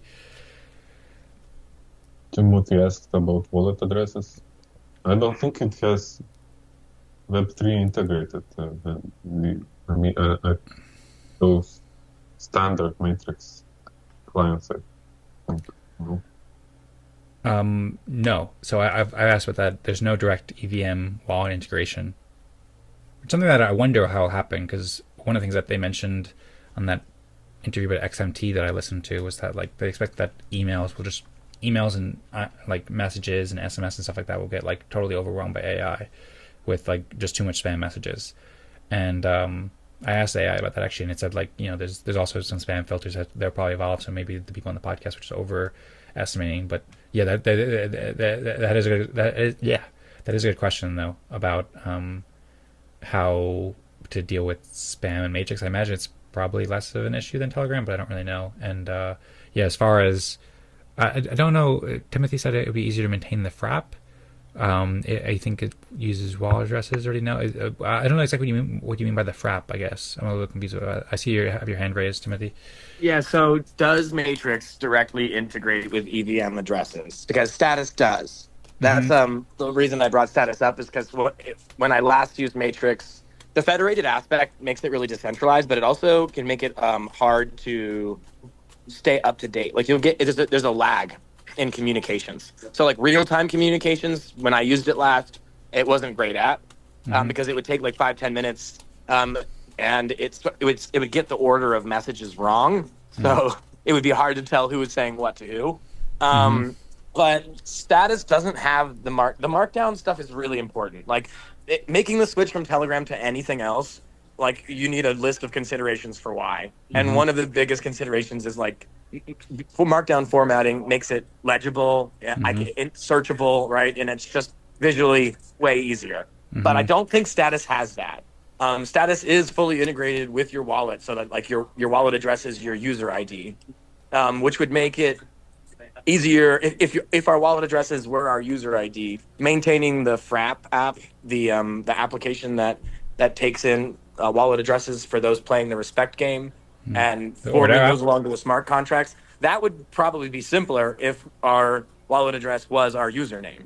But I don't know if Status is fully open source. And if not, like I think that's a really strong aspect of Matrix. If it's fully open source and it already has Markdown, then it may be worth. But I wouldn't say that we should. You don't need to migrate away from Telegram entirely. Like if Telegram is good for us to talk to our agent, and if it's good for us to get announcements out to everybody and most people, then it just means that we can move like the substance of discussions about documents and governance frameworks into Matrix. So there is a place to have more organized conversation. And then Telegram can continue to be where we share updates and even interact with the agents for now. Yep, that's right. I agree. I'm not in any way suggesting that we stop using Telegram, because Telegram is way more popular and people know it better and it works well for a lot of our purposes. But yeah, we could have a separate chat in Matrix for more in-depth discussions. Thanks for putting lingerie on the Hollywood sign. So like, awesome. Sorry, there's a little background noise. I apologize. Okay, lingerie on the Hollywood sign. All right. So earlier, when we were talking about blank space, I was a little busy, so I couldn't pop on. But I do want to offer. I can make us a blank space. I have the access to the alpha. So if you guys wanted to send me like all the various links, I know there's EdenFractal.com. There's some GitHub repositories. There's probably a blog and a YouTube. Whatever you would like included on the blank space, send in Telegram, and I'll set it up, and then I can add you guys as admins so that you can also customize the space. Okay, sounds good. Thank you for the offer. I'll follow up with you about that. I'm still working to follow up with you on some of the messages in Telegram. I've been meaning to respond to a lot of your messages. I have a lot of it drafted. So I will add that to my notes as something we can potentially collaborate on, and appreciate the offer as well. And you really appreciate you sharing the blank space. So I'm going to do some more research on that and better understand it. And then regarding the stuff you're sharing with Matrix and Status. So yeah, Matrix, there are different parts of the ecosystem. I see your hand is still raised, by the way. Okay.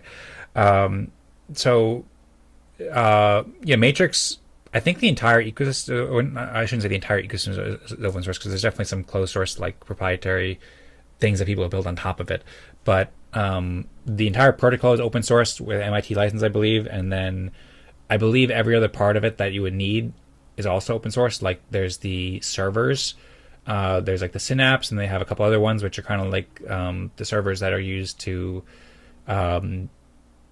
basically like people host the servers, which people will post the message onto and stuff like that. And that's also open source, but I think that's like a GPL3 maybe, or a GPL rather than MIT. And then I think that the clients are also open source as well. There's also there's a lot of nuance. Like there's also I found out this other repository called Matrix Meetings, in which people are building stuff for breakout rooms and some other stuff, and I think that was MIT. So like we'd have to examine and figure out what components are open source, but I think most of it, if not all of the things that we would need, are open source, like from the start. Whereas I don't know if Tadas is, and I'd be curious in your experience, Timothy. I think you said you used it a while ago, so hopefully those issues have been fixed with syncing. I did notice I was just using two different, like I was using a browser and then the official app for Element on my app or on my computer, and I noticed there was a lag of like maybe 5 seconds, so it wasn't bad. And then one time it gave me like a little red error message saying like my message needed to be deleted or something, so I was confused about that. So hopefully that can be just fixed and resolved now, but I know that there is like some issues with the federation, like in terms of how do you propagate the data across the network, but I think they've done a lot of work to solve that. So hopefully it's better now, and hopefully it just works pretty seamlessly. But yeah, those are things that I suppose we need to test in practice. Yeah, I could try inviting you guys to the Matrix now if you want to join and just play around with it. And yeah, I appreciate you testing it and helping us test it, Timothy. And yeah, I suppose I'll go share a link there. Also, Timothy, there's some other comments. We have like 15 minutes left until the top of the hour, by the way. There's some other comments that I didn't actually get the chance to read yet that you shared that looked interesting. You said why they mean is decentralized social doesn't centralize wealth the way they want it to.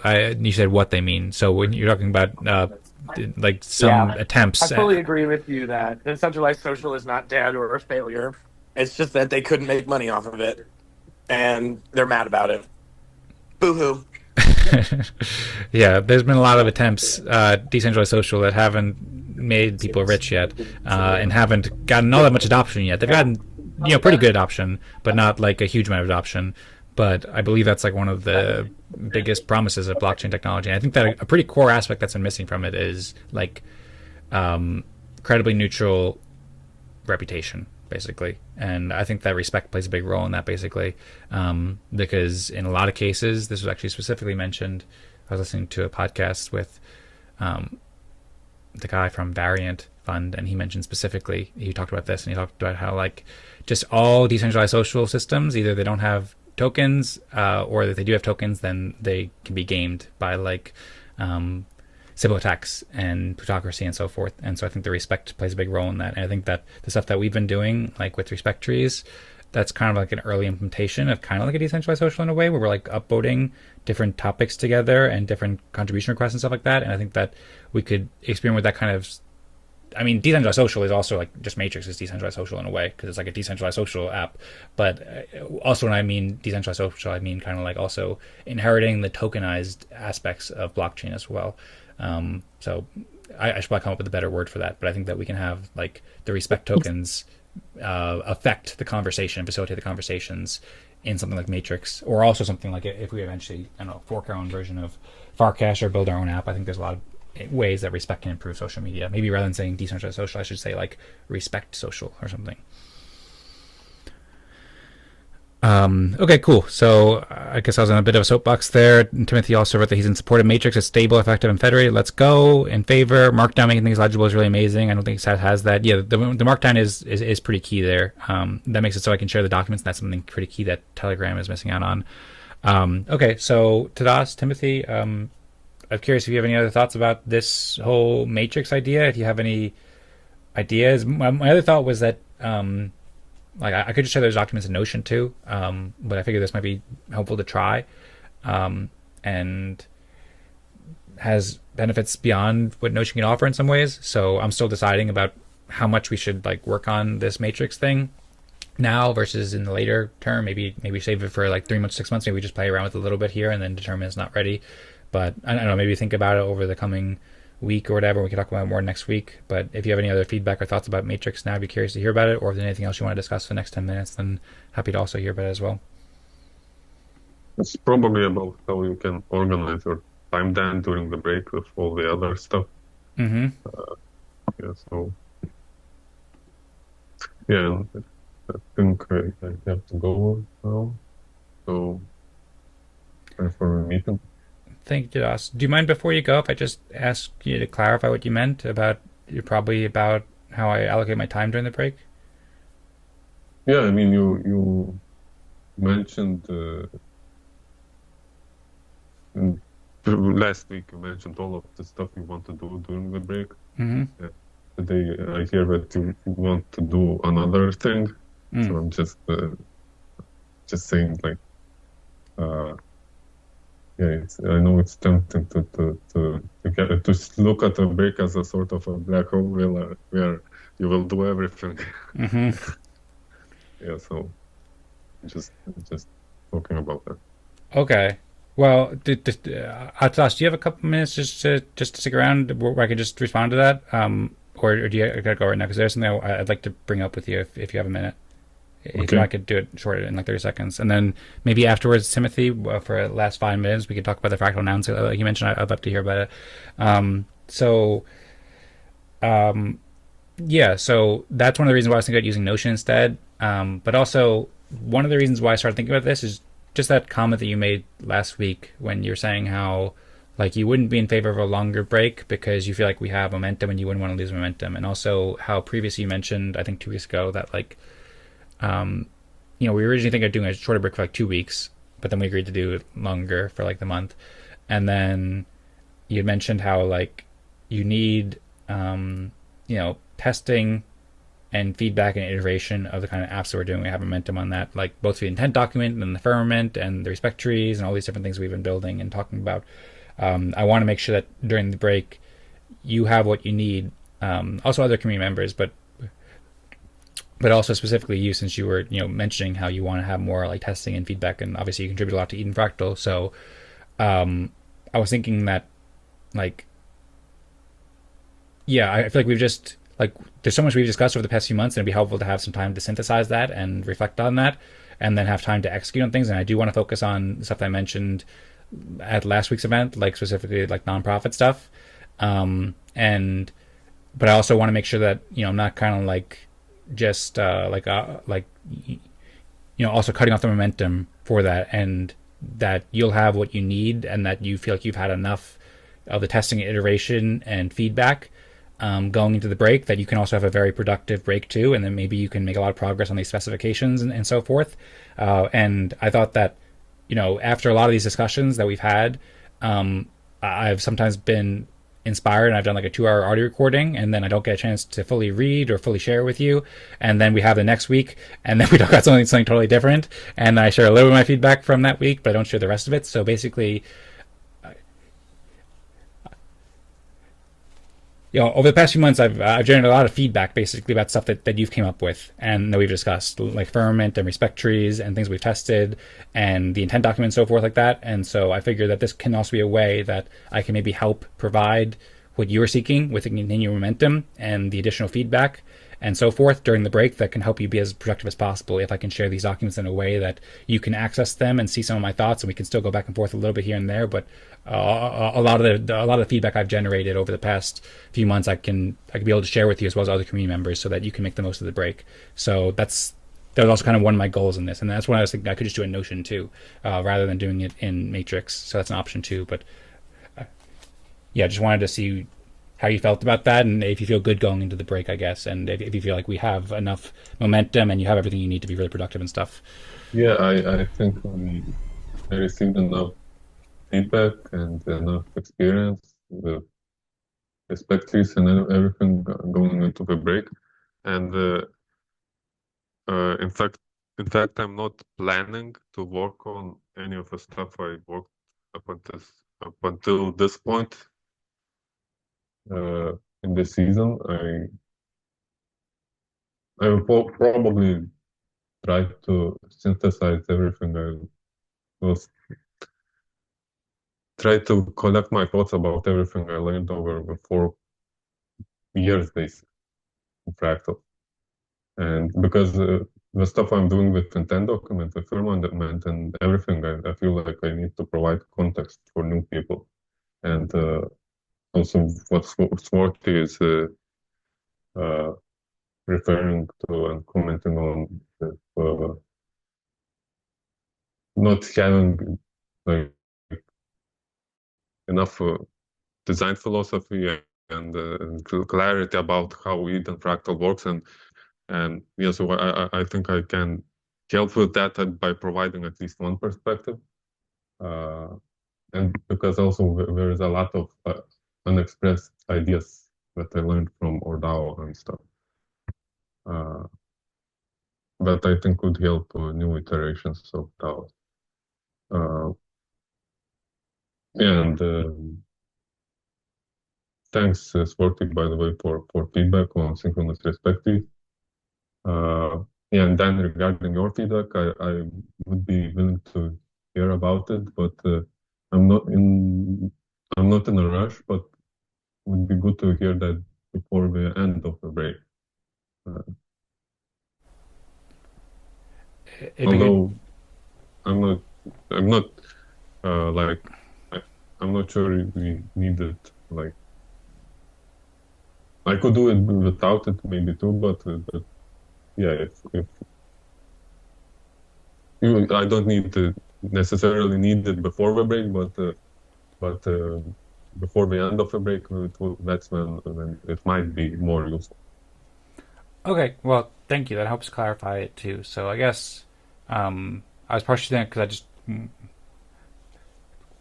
I just didn't want you to feel like you didn't have enough feedback or something like that. So I suppose with that in mind, I can probably just, if there's anything that I feel like is really useful to share with you over the next week, then I can do that. And otherwise, I can share it sometime over the break, and you can get around to it whenever you can. But there's no rush, and it seems like you already have enough on your plate and in mind to do, and you've already gathered enough feedback. And then, yeah, whenever I get the chance, then I'll share some of those documents. I know Timothy also expressed interest in reading them, so I'll share them. I suppose wherever I think they'll be helpful, and at some point I'll share a lot more, maybe going into the next season as well, so that we can start to make progress, and then we can also synthesize. Maybe if you come with an idea, then I can review my document at that point. Okay, so thanks for sticking around for longer, Tadas. And if you want to head out at any time, then I appreciate you being here, and appreciate also that clarity too. And yeah, I also just shared a link to the Matrix too. If you guys want to just join that and play around with it, you can, and we can have a little chat there if we want. And then if it's useful at some point, then we can invite other community members to join. But we can also just wait till next half of the season too, and just stay in the Telegram too, like Tadas said about not having big changes being done before the weekend or something like that. But also that could be a place that we can start up and discussing over the break if we want to as well. So share the link there if you want. I encourage you to probably still keep most of the chats in the Eden Fractal Telegram chat right now so other people can see it. But feel free to just play around in there if you want. And then at some point when we decide it's ready, then I can share a message, or one of us can share a message in the Eden Fractal Telegram group and invite everybody to the Telegram so that we can have more more kind of like structured onboarding where everybody in the community can come over to Matrix if and when we deem that to be a viable and good approach. Curious. I know Timothy has his hands up, and Timothy mentioned that he could share a bit about fractal nouns. We are 2 minutes up to the hour, but I'm happy to stick around for another, 5 or 10 minutes, something like that, if we want to discuss anything else. Timothy, if you want to share a little bit about fractal nouns, or sorry, background noise. So Das, I think the bonfires will really help with like being able to understand the evolution of the design philosophy. I would love, if you have the time over the break, I would love just like your design philosophy. But don't feel like you have to if you don't have the time, because I'm really hopeful that if we get this bonfires up and feed it everything, that it'll be able to accomplish that goal for us. I wanted to see how you guys would prefer, because I'm working on a bonfire for Builder DAO as well, for Nouns Builder Protocol, and the idea is that it'll help us with retroactive grant proposals. I'll be able to automate those for us. So I'm already going to be playing with it and setting it up. However, I've gotten sponsored by Nouns Builder for the 0.1 ETH that it costs for deployment, and I'm unable to facilitate that cost myself. So if you guys have a preference on how I could do a crowdfund on Farcaster or whatever way to try to collectively raise the 0.1 and have that built by the time you guys get back from the break, or by the time we get back from the break.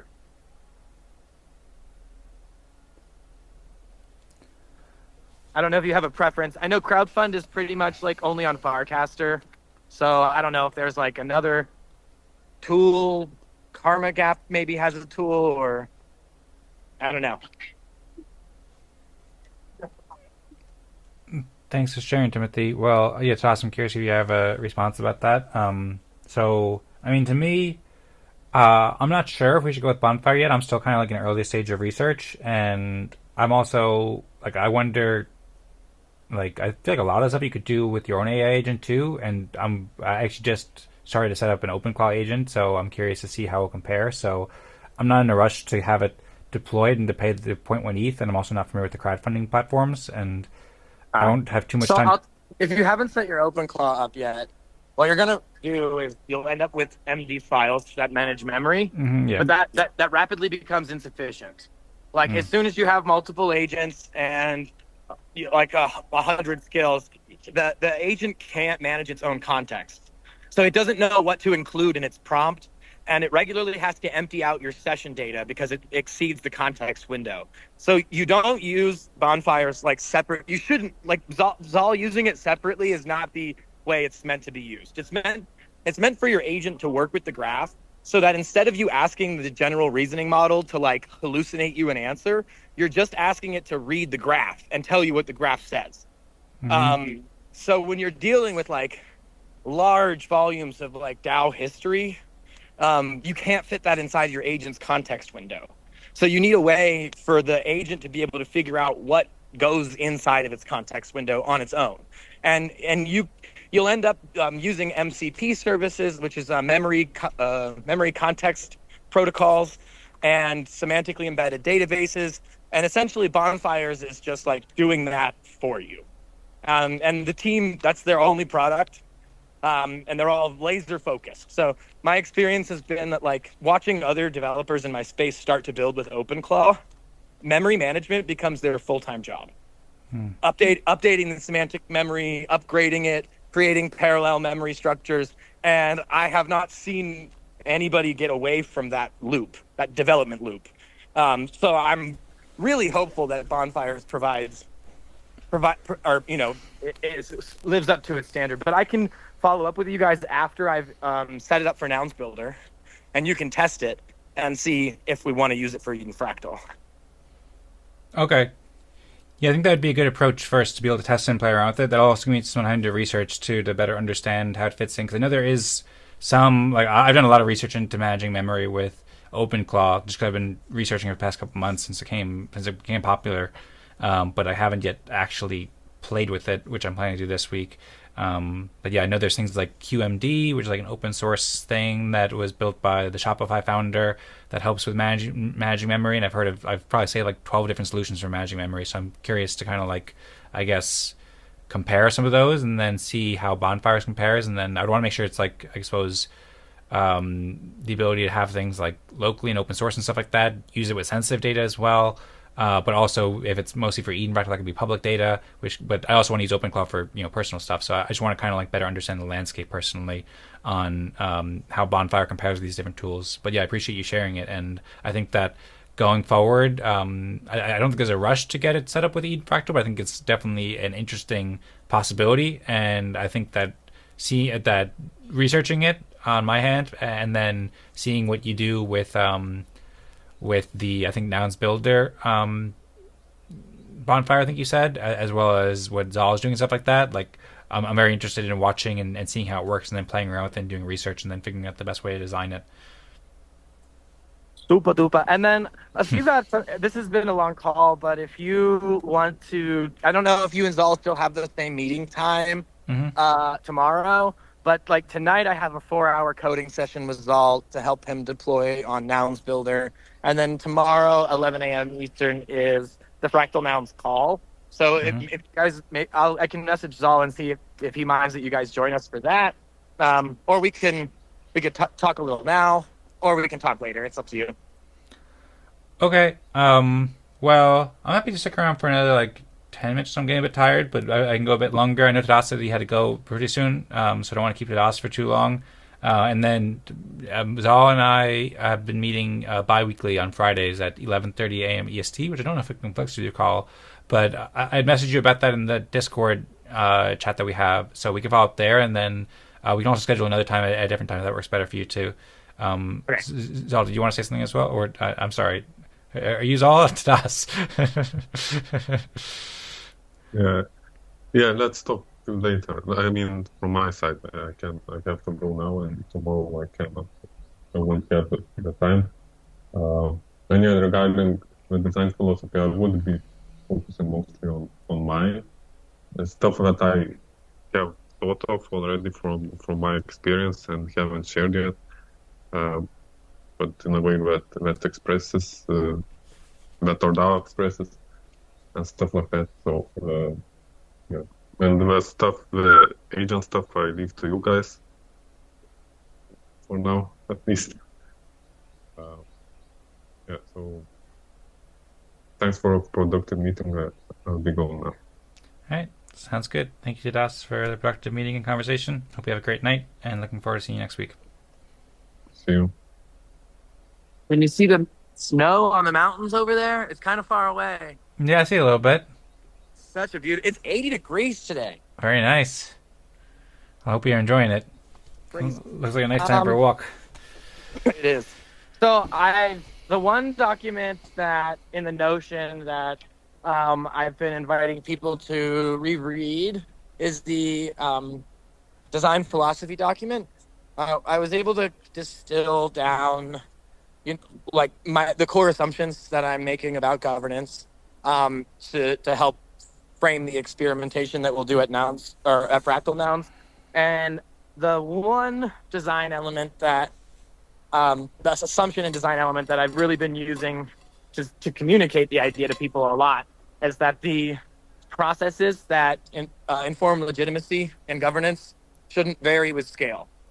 So, you need to have different levels of governance, because if you have 1,000 people, it's just impossible to make to have an adequate dialogue and make a decision, right? You need to be able to boil it down to a smaller decision-making body. But the idea is that the smaller decision-making body uses the exact same processes and procedures as the larger body does.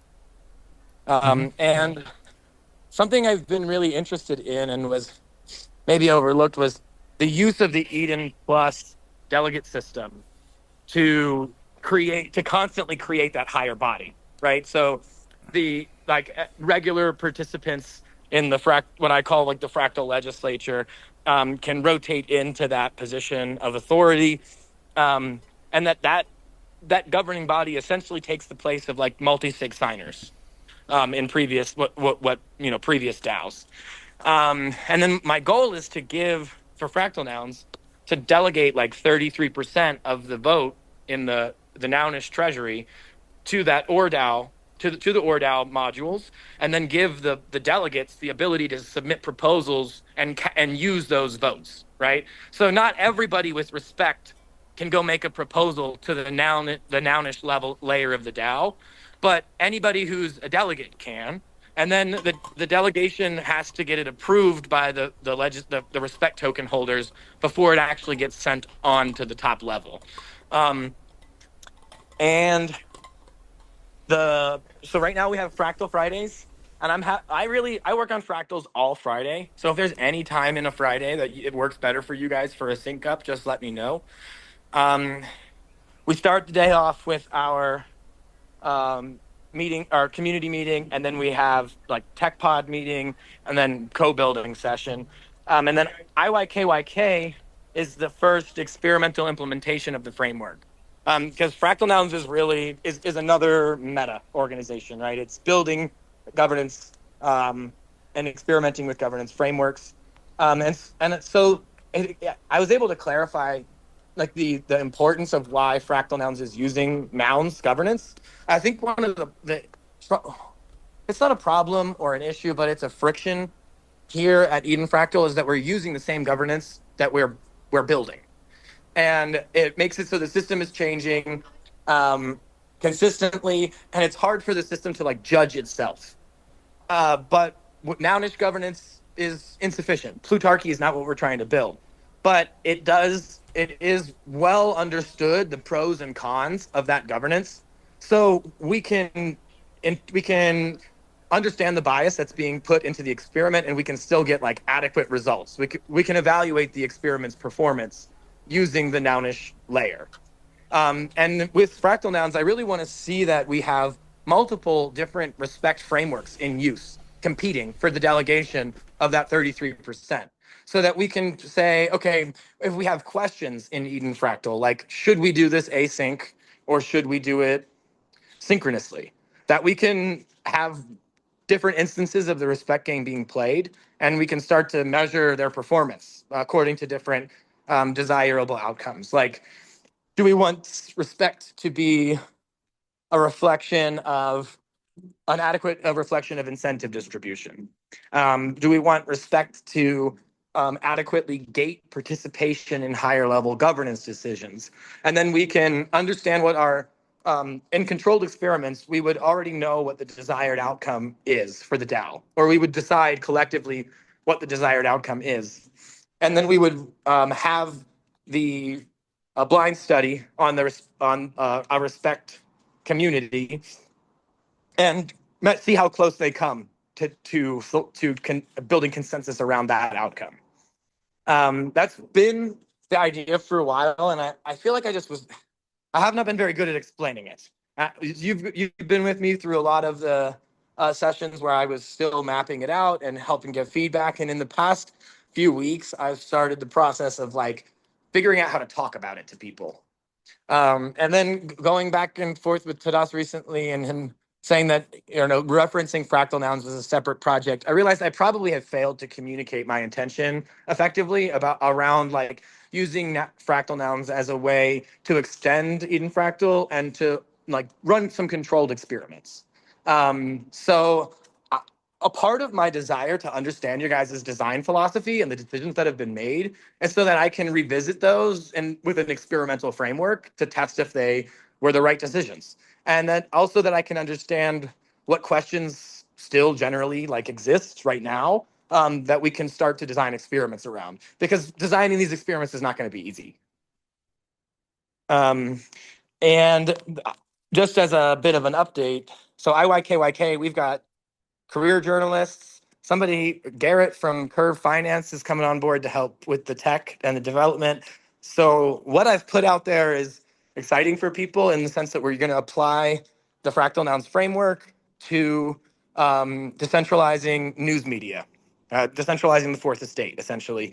And we're going to be using these if not bonfires, knowledge graphs to do that.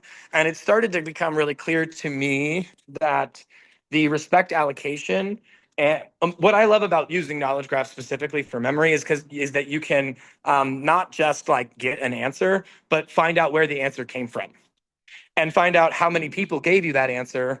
And then you can distribute incentive accordingly. You can literally use the graph to like trace it back and find out who you're supposed to pay for that IP contribution, or who you're supposed to reward respect to. So there's a lot of interesting ways that the merit layer can evolve once we have some sort of knowledge graph context involved. And so our first proof of concept, MVPOC, is to create these knowledge graphs, to use the fractal nouns governance to create formats that we want to incentivize people to create. And at first it's going to be short form video where we have persons of interest, like people will go out on the street and ask people questions. The questions will be determined by the DAO. Like, we want to know where people are getting their news, how often they read the news, those types of things. And we'll be able to use Pixar It Didn't Happen, the POID bounties, to incentivize people to go out and record those videos and then reward them with our liquid ERC20, so that they have some say or speech. But merit is only distributed still through direct participation in governance. So we are having meetings on Tuesdays at 9 a.m. each week for the IYKYK community. And I'd be happy to either send you an invitation or just keep you guys at Eden Fractal apprised of how things go there. And then at the other side of the week, we do the Fractal Nouns Fridays. The goal is to separate out some of the discussion. Like, Fractal Nouns is governance heavy, it's tech heavy, it's the how. And the journalists and media producers that attend, or that we were trying to have attend the Monday or the Tuesday meetings, they don't really care a lot about the how. They need to understand like the what they're doing and the why they're doing it. And it's really hard to have those two conversations at the same time with all those people. So we try to have the what and the why conversation on Tuesdays and the how conversation on Fridays. That's all. That's my full update. Thanks for letting me fire hose that. You're muted. Thank you. I was speechless. So thank you very much for the update. You're welcome. Appreciate you working on all this this fascinating fractal stuff with fractal nouns, and if you know, you know. And yeah, appreciate you both making all the progress here on this, as well as sharing it with me and anyone who's listening here on the call, and allowing people to learn from what you're doing, these experiments that you're doing with fractal nouns, as well as if you know, you know. So there's a lot you said there that I can comment on or ask questions about, but I think I understand it pretty well mostly right now. Maybe a couple of things I could drill into at some point when we have more time, maybe tomorrow or in a couple weeks, something like that, depending on when we can find a good time. But generally speaking, I think most of it makes sense, and I love to see the work that you're doing with fractal governance, and excited to see the experiments play out. And I appreciate you working on this for quite a while now, and continuing to refine and further develop the idea and figure out the best way to explain it, as well as bring it to different audiences too, and bring it to different people, like both with the fractal nouns and with the IYKYK community as well. And I'm glad that people are finding value in these communities, events, and experiments too. And so I'm wishing you the best with them. And yeah, I suppose one other thing I can add here too is that I've enjoyed reading. I've read probably most of the stuff that you've written regarding the if you know, you know. I read through the GitHub page you had there and explored the blank space, and was kind of like looking at some of the associated documentation you had with that, as well as the fractal nouns. I think I've read most of the articles there, and then I also have been reading. I haven't yet read the document with all of the critical feedback that you had about Eden Fractal in the chat. I've kind of skimmed that, but I didn't get a chance to share that yesterday. But I read your comments, and I've been reading all your comments, and I've been I haven't always had the chance to respond. I have like 6 open tabs open. I was like, respond to Timothy with X, respond to Timothy with Z, and I'll type in all this stuff, and then I just haven't gotten a chance to respond to all of them. So over the coming days and weeks, I'll also get around to responding to those. And if there's anything in particular that you'd like a fast response with, you can feel free to just ping me, and I can try to prioritize that specific thing. But yeah, generally, I really appreciate your interest in fractal governance and respect and all these systems and integrating them in different ways, as well as your feedback about how Eden Fractal could better serve fractal communities and founders and builders interested in implementing fractal system processes. And so, yeah, all that feedback and the Matrix chat is like the where your head was at today, like with a Matrix chat or with Notion or something else for these like topic-based discussions is really like that's exactly based. That was the brunt of what my feedback was starting to drive at, was that one, it's like it's hard for people to come in because they can't read or understand what's going on. Like Matrix or Notion or something like that would really well establish that. And then the other bits of feedback are mostly around like there's some question marks about how we grow and allow others to run games, or how, like the time zone being accessible for European time and Western time. It's like it's not accessible for the Eastern Hemisphere. Well, if with moderation being such a strong, like we know that the framework relies on moderation. What happens when we like have a different language speaking community that wants to implement this? And how do we say that a Spanish-speaking fractal group wants to be able to run their own respect games? I feel like there's still a lot of unknowns as to how the parent-child nature of respect was supposed to operate. And in general, my what I propose in there is that perhaps that the respect games we play in person should all be child respect. Because if we can develop an asynchronous process that is multilingual, and it's far more accessible for the top level, we can understand the relationship between, that's what I started to drive at in there. I don't know. I'm sure that people have discussed here and Eden Fractal a lot the benefits and trade-offs for synchronous versus asynchronous in the design philosophy. So that's one of the things I'm excited to like get some clarity around. Mm-hmm. Yeah, there's been a lot of discussions about this over the past. There actually is. It's funny you mention it because there was something that was specifically called Spanish-speaking Fractal, which operated for about 6 months or so. They played probably like 50 or like 30 weekly respect games, maybe a year. I don't know how long it went for. And then there was also back in the early days, there was a Chinese Eden and a Korean Eden. And there's a lot of documentation about that, both discussions at Eden Fractal and other Eden Town Hall and other events, as well as articles that have been written about that. And I actually started to, after you had suggested the idea of different time zone meetings, I had started to write a response there. And actually, I just realized I should probably curate those old documentation in that response. I just haven't got a chance to follow up there, but I kind of created a new task and project to explore that in the Eden Fractal Notion space, which I sometimes add to, but currently I'm the only person really adding to that, I believe. Maybe Tadas has added a few times, but that's something that there's just like this wealth of knowledge that is difficult to access and disseminate, given that it is like, it's still pretty early days really with Eden Fractal. We've been building this for 4 or 5 years now, and we've made a lot of progress, but we've also been kind of pivoting and figuring out what we're doing at the same time and evolving and changing things.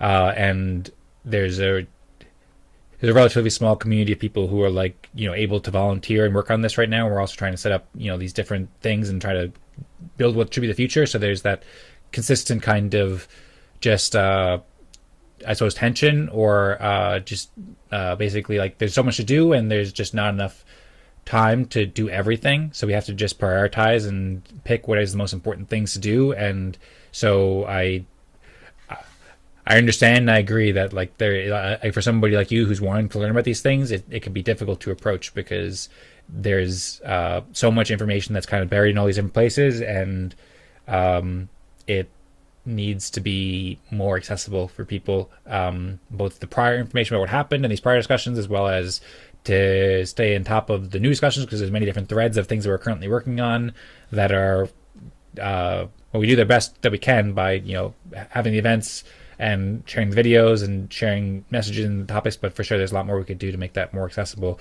So I appreciate your interest in both that stuff and your interest in learning about these things, like the asynchronous first synchronous spec games. There's also asynchronous apps that have been built too. So I appreciate your interest in learning about these things, and then I also appreciate your patience and like that even though it's not always immediately accessible, or sometimes it takes a while for me to be able to find this one specific article that talks about what you're talking about from 3 years ago or something like that, or to be able to do that, like that.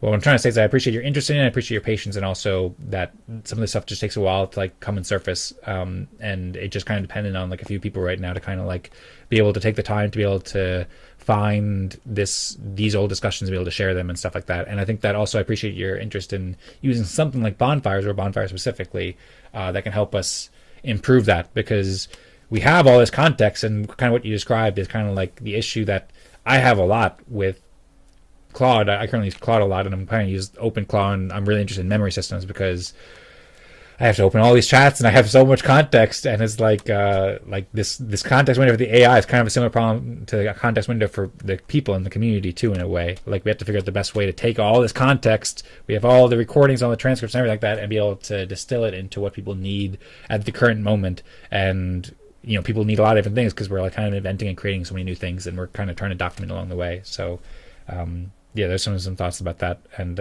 overall appreciate the thoughts on how we can improve that, as well as it's also just going to take some time too. But if there's anything in particular that like is really important or pertinent, then you can let us know about that, and I can try to focus more on that to provide you what you need. Well, and I'm happy to help out and be one of those people volunteering some effort. I just have been remiss to like start taking something up without knowing enough. You know, like I created a couple of like game design documents for the synchronous respect trees game, ways to modify it. And I got feedback that showed me that there was a lot of prior context I wasn't aware of. And so I didn't want to waste my time creating these these games or ideas if they didn't fit into like, or if they'd already been visited and discussed in the past and maybe even iterated on. So I definitely understand that it's a lot. Like it's a lot for, I'm trying to read it, it's a lot, or listen to it, it's a lot. And then doing anything with that data is going to be laborious and time consuming unless you have an agentic tool. So Bonfires is like, really I'm going to be using other memory tools for my agent as well. But I'm really excited about the way that it works and how it allows you to preserve the context with this large volume of just like discussion. So I think that's really what it's made for, and what people give it the most positive reviews for. So that's like why I'm going to sit down and make it our grant writer, because it's just really good at understanding and remembering like who said this, how many times has this been referenced again. Self-referential data gets brought or surfaced to the top. And then because it has all of these references, you can trace its relationship to other ideas, concepts, etc. But if there's even if it's like a light, like baby steps type stuff, if there's something I can do to help, like I want to be helpful, but I'm not sure how, is basically where I've been and why I've been saying, like, can we get more documentation? Can we get clarity? Because I want to be able to contribute, and I don't want to like waste my time or other people's time requesting feedback and review on things that have just like already been done. Okay, well, thank you. I very much appreciate your interest in helping to contribute to the curation of those educational materials and documentation. And I also appreciate you sharing that game that you mentioned a couple months ago, but also that you didn't want to, spend too much time on designing the game if it's already been done, and also asking too many questions about things that have already been discussed and so forth. So I appreciate both those sentiments. And one thing that I mean to get back to you about that game, I started to write a bit about that, is something you might want to look into, harmonica.chat, which is an app that I learned about from about a year ago. I spoke with the founder, but it's an interesting app. Maybe I'll just share it in the chat so you can check it out later. That's something I've been just having on my list to get back to you about. That's pretty related to the game that you were suggesting. This is mostly meant for async, but it can also work synchronously. And maybe not exactly what you're thinking about, but from what I remember it reminded me of this, and then it prompted me to go to research into this. I was like, oh, how's this project doing? Stuff like that. So I just haven't had a chance to respond there, but now you can at least see that link, and I can follow up in more detail later. And then, so I'm excited about things like Bonfire. I mean, we certainly need to use agents to be able to distill this information.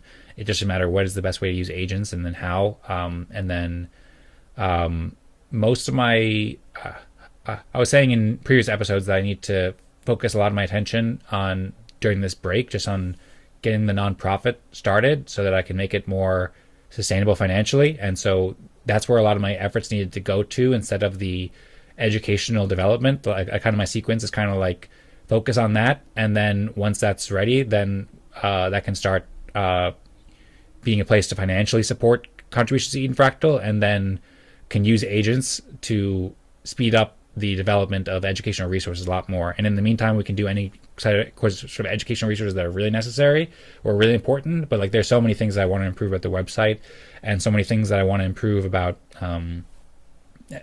like both things that we're currently building. Like Tadas and I have been discussing a lot about future developments and apps and stuff that we want to build.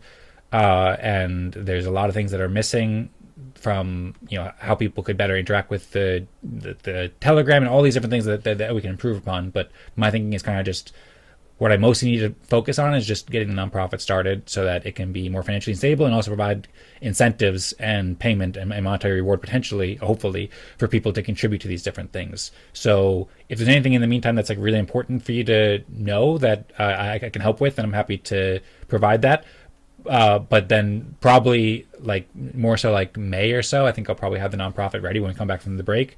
And then at that point, I'll still be working on the nonprofit somewhat, but also I'll be learning OpenClaw and agents in the meantime.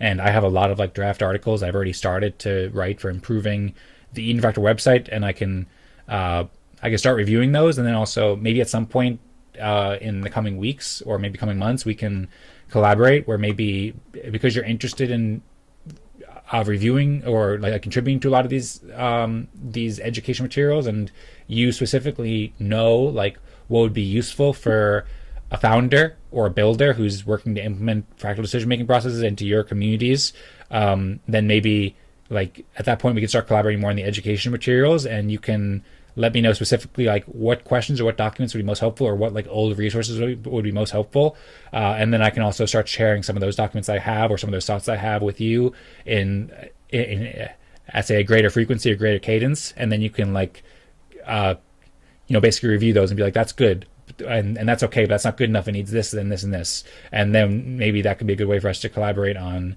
providing those kinds of educational onboarding resources that make governance and the whole process of implementing respect games and so forth more legible and accessible for communities like Fractal Nouns, IYK, YK, or any other communities as well. So I'm curious what you think about that. Yeah, that sounds good. I understand your focus, because that's my main same thing for me is like I want to get Fractal Nouns deployed and on chain, because then I can begin fundraising. So I can totally understand your focus being there, and May sounds good. I do think I can be pretty helpful in that way, helping pull out and create different types of source documents for different audiences. And also, once I'll hopefully this gives you a little, I don't know, a little bit of energy, but like the people I talk to about using the fractal framework in Fractal Nouns, like all of the Nouners I talk to, NARS community, all of them, they're very excited about this. And I expect that once there is like a contributor workflow for open source contribution, and once there is like enough documentation that that it's legible to people, I'm confident that you guys will like see more builders by the end of the year coming and participating directly. Sorry, choked a little bit. No problem. Hope you stay safe. I appreciate that. And I'm also confident the same way too. I remember, for example, when I went to ETH Denver last year, people were really excited about it. It's always been like, I think a lot of people see the promise in the idea and see why it's exciting. And it's just a matter of having things in place to give people what they need to like kind of take it and run with it and contribute in different ways, or know how to contribute, or, all these different things. And I think that we're in a good position overall now, where once we get some more things in place, and also when we get the AI agents working well, then by the end of the year we'll have, or maybe even within like 3 or 4 months, or progressively over time, over the course of this year, it'll become easier and easier and more attractive for people to contribute to Eden Fractal, as well as I think Fractal Nouns and the whole Fractal ecosystem really. There is an opportunity for some funding. I don't want to keep you any longer, but I'm a little bit, I regret not bringing this up. Nouns Builder is in Artisan. We have a fund, not just a project. Mm-hmm. So projects building for Nouns Builder or building on Nouns Builder, we are inviting them to submit a project to the fund. And the work that I'm doing, trying to like make sure that the ORDAO contracts like are compatible to work with Nouns or the Nounish stack, that would definitely like qualify as a project worth funding.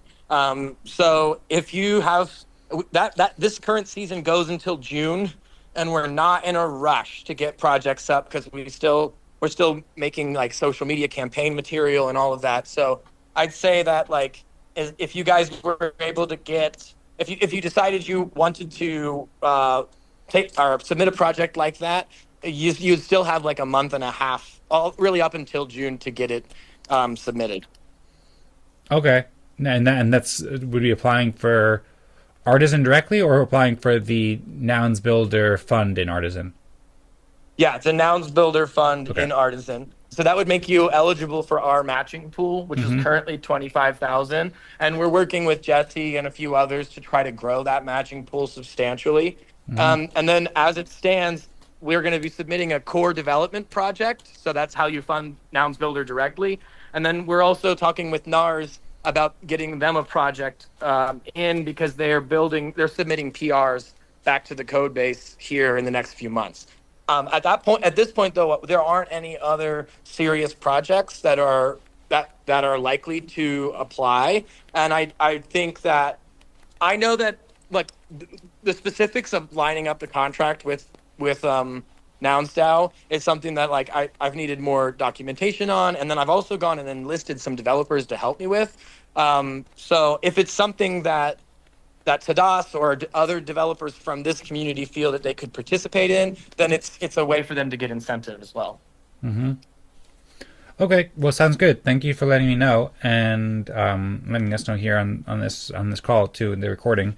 And I'll make a note of that, and I'll think more about that over the coming weeks, and then can maybe mention it to Tadas at some point. And yeah, it's great to hear. Congrats on the Artisan Fund round, and looking forward to seeing how it develops. And it would be great if it could help raise funding for more people building Fractal governance or people building Fractal governance tools. So I appreciate you letting us know. All right. Well, it's been a long chat, and I'm sure if you got time tomorrow and you'd like to join us for Fractal Fridays, let me know. Otherwise, we can we can keep up to date asynchronously and find a time. Okay. Yeah. Sounds good.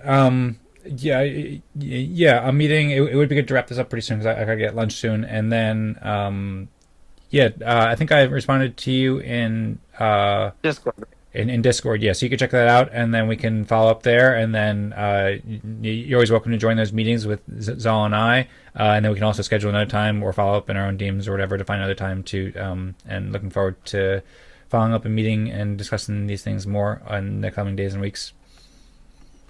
Super duper. Thanks, Dan. It's good to see you. You're welcome, Timothy, and thank you. It's great to see you as well.